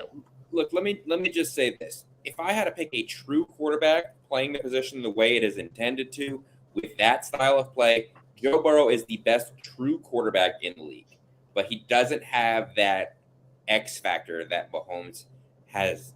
He's got some sort of playmaking ability, some way, somehow he finds people in the most wild and crazy ways. And Patrick Mahomes is the guy here with 3 Super Bowl appearances, 5 AFC championship games, and 2 Super Bowl wins, and multiple MVPs in a 5-year career. It's something we have never seen before. This level of excellence, this level of play, whatever it is, you got to give it to Patrick Mahomes. And again, if I'm picking a true quarterback, I really feel Joe Burrow is a better quarterback. I don't know if it's because Patrick Mahomes is somehow more athletic than him. I don't know if he's a better playmaker, but the fact is you can't argue with the results. And the results are Patrick Mahomes is the best quarterback in the league today until proven otherwise. Yep. So all our number 1s, obviously. Rick has Tanner McKee, I have Jarrett Stidham, and Justin has Drew Lock as our number 1s. But no, we sweep our number 1s and 2s definitively, no matter what. Yeah. Joe Burrow is all number 2 for us. Patrick Mahomes is number 1. Yeah. I if anyone out there has a different 1 and 2, you got some splaining to do because there's no reason why either like those guys should not be the top 2. I will not. No, Rick, I will mute you and kick you off for the episode. I will not entertain in any way, shape, or form Joe Burrow not being number 2 and Mahomes not being number 1. I agree with you. What I will say is this. I think you could see an argument for Jalen Hurts being number 3. And it was like a 2A, 2B with Burrow because I think the way that Jalen Hurts played last year is definitely worthy of it. And if you're talking about top 2 guys from last year, the top 2 quarterbacks that were in the Super Bowl were Mahomes and Hurts. But here's what I'll say. Here's what I'll say too. We have not seen in so many years one conference where you know where it's going to run through year after year after year. It runs through Kansas City, the AFC does. And Joe Burrow, for everything that he's been, has been the guy to knock Patrick Mahomes out of the contention for the Super Bowl. That 1 year is significant that he was able to do that. But the AFC still runs through Kansas City. Yeah. As good as Joe Burrow is, and Joe Burrow is a phenomenal quarterback, I think Justin's right. He is the true definition of what the NFL and what football decided was a quarterback in like the 30s and 40s when they said they made the game, and I'm really thinking it's a quarterback. But Patrick Mahomes is the talent. He is a star. He is the guy. He is him, if you will. And so you can't argue. You cannot argue for anything other than those two. And you can't argue for anything other than the order that we have. I'm sorry. I mean, if you want to say Joe Burrow's number 1, I just say look at Patrick Mahomes' trophy case. Yeah. You know, you can't do that. And you'll tell me, oh, well, you have Aaron Rodgers so low. Shut up. There's a reason why. Okay. But in truth, Mahomes Burrow 1, 2. Yes. Super easy, super done. Absolutely. It's and I don't know if it was a picture that I saw or maybe it was Justin who made the comparison at the same time I saw the picture. But Mahomes Burrow is this generation's Brady and Manning, to where Peyton was the high IQ, cerebral quarterback, and that's more of what Joe Burrow is. And Brady and Mahomes right now is the trophy case above those guys. But there are things about Burrow and Manning that maybe they did a little bit better than Mahomes and Brady, but both those guys just had that final thing that put them above them in terms of how much they won. Joe Burrow is going to be the number 1 competition for Patrick Mahomes in the AFC, I think, for a while. So Yeah, no, listen, like I said, there's until proven otherwise, there's no other 1 and 2. Yeah. Yeah. So Cincinnati, don't screw this up because if there's here's the sad part: if this conversation does end up changing in a year or two, it's because of that goddamn Bengals organization. So It's because of that contract. Yeah. It's because they decided to give Jamar Chase more money than Joe Burrow did. Well, listen, Patrick Mahomes has a $500 million contract that was signed 2 years ago. it's gonna get reworked. That's the funny part. I know it's going to get reworked, and so would Joe Burrow's contract if they did that, and he would end up getting a lot more money up front due to signing bonus restructures and things like that. But it's going to be in terms that are agreed to. It's got to be close to that. Yeah. As I've said before on the show, the salary cap in all sports, ladies and gentlemen, is a social construct. Make of it what you will. All right. Ladies and gentlemen, that was the long-awaited Sports Agents of Chaos NFL quarterback rankings 1 through 32, with a couple extras from some people here on the show. It finally happened. We've been wanting to do it for a year, and it happened. And it was glorious. Beautiful, beautiful, beautiful. All right, guys. That is just about the end of the show, but come on. You guys know how the show ends. Every single week. The Rostrum Podium. We're taking a detour this week, though. We're taking a detour this week. It's not maybe me. And I'll tell you why we're taking a detour this week. I'd love to replay last week's clip at the very end of the show with the mind-blowing fact where the two of you asked for more information about my mind-blowing fact from last week. Seeing that we're now at 1,651 weeks since the Washington Commanders have shut out an opponent. So here you go. Here's your context to the fact. It was the 1991 season. It was about 2 weeks or so before, yours truly, the Podfather, was born, when the Washington then Redskins played the Philadelphia Eagles and defeated them by a 23-0 score. That was the third shutout for Washington in the month of September of 1991, as they had beaten the Detroit Lions 45-0 in week 1, and then had beaten the Phoenix Cardinals, not the Arizona Cardinals, the Phoenix Cardinals, 34-0 in week 3. Washington then went on to win that Super Bowl after a 14-2 record. That is the last time the Commanders have shut out an opponent in the NFL regular season. It's 1,651 weeks, 1991. And on that mindset, my random podium for this week. Goldfish. Why is this flavor limited edition? It is phenomenal. Bring this back and make it a permanent stay. Old Bay Goldfish are amazing. If you don't know, go get a bag. Really, really good. Goldfish, you're messing up because if you're not bringing it back full time, that's on you. Really, that's on you. Number 2, Jeff Bezos from Amazon. I see you want to get all the games for the NFL. That's fine. Let's talk about your fleet of ships, shall we? Your $500 million super yacht that has a 213-foot companion yacht, which you've decided to tattoo in the worst way possible. So when you get a tattoo, I don't know if you guys know, but when you get a tattoo and you want to put on the name or the image of somebody that you're, familiar with or a thing that you love, what happens when you hate that thing and you don't want it on your body anymore? This 213-foot companion ship has a likeness of Jeff Bezos' current girlfriend, Lauren Sanchez, sculpted into the front of the bow, like the, what is it? The Allstate commercial with that hood ornament so you can let's make lots of money. It looks like that. First of all, I didn't know Lauren Sanchez looked like a hood ornament. That's a real nice way to say that, Jeff Bezos. You're a moron. Number 2, what happens if the ship sinks? Uh-oh, there goes the relationship. The ship sank. Too bad. Boo-hoo, whatever. Sorry. Can't help you there. So why spend all this money on ridiculous things? And my number 1 rant of the week, I have an ode to a former baseball player, an ode to a man who was just designated for assignment from a team that I'm familiar with, from a team that I have grown to be fine with, even though I root for their crosstown rivals. This is my ode to Aaron Hicks. Goodbye, you bum. Get off the Yankees. You were horrible. Take all your money and go the hell away. The end. I was actually at a joke at some point during the 32 quarterback ranking. I was going to bring up the Aaron Hicks thing, but good stuff. I had to bring it here, so it's Beautiful. Sure. But I just so you know, I do listen and listen back to the show, and I do listen to your comments. And obviously, I wanted to make sure that you guys had full context for the Commanders Redskins shutout streak storyline, because if you think about it, this is really interesting. That was back in 1991. That was their last shutout. So will we see it again? Not with Sam Howell, quarterback, but will we see it again sometime? Maybe.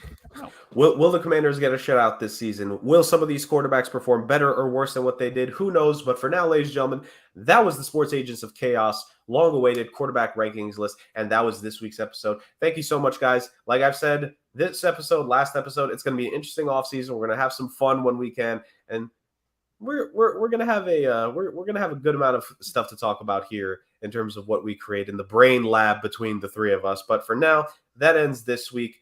Next week will come, and God knows what the hell we're going to talk about. NFL, you can't come back soon enough. Thank you all so much for joining us on the podcast. That's all about fun, football, and just a little bit of chaos. See you guys next week.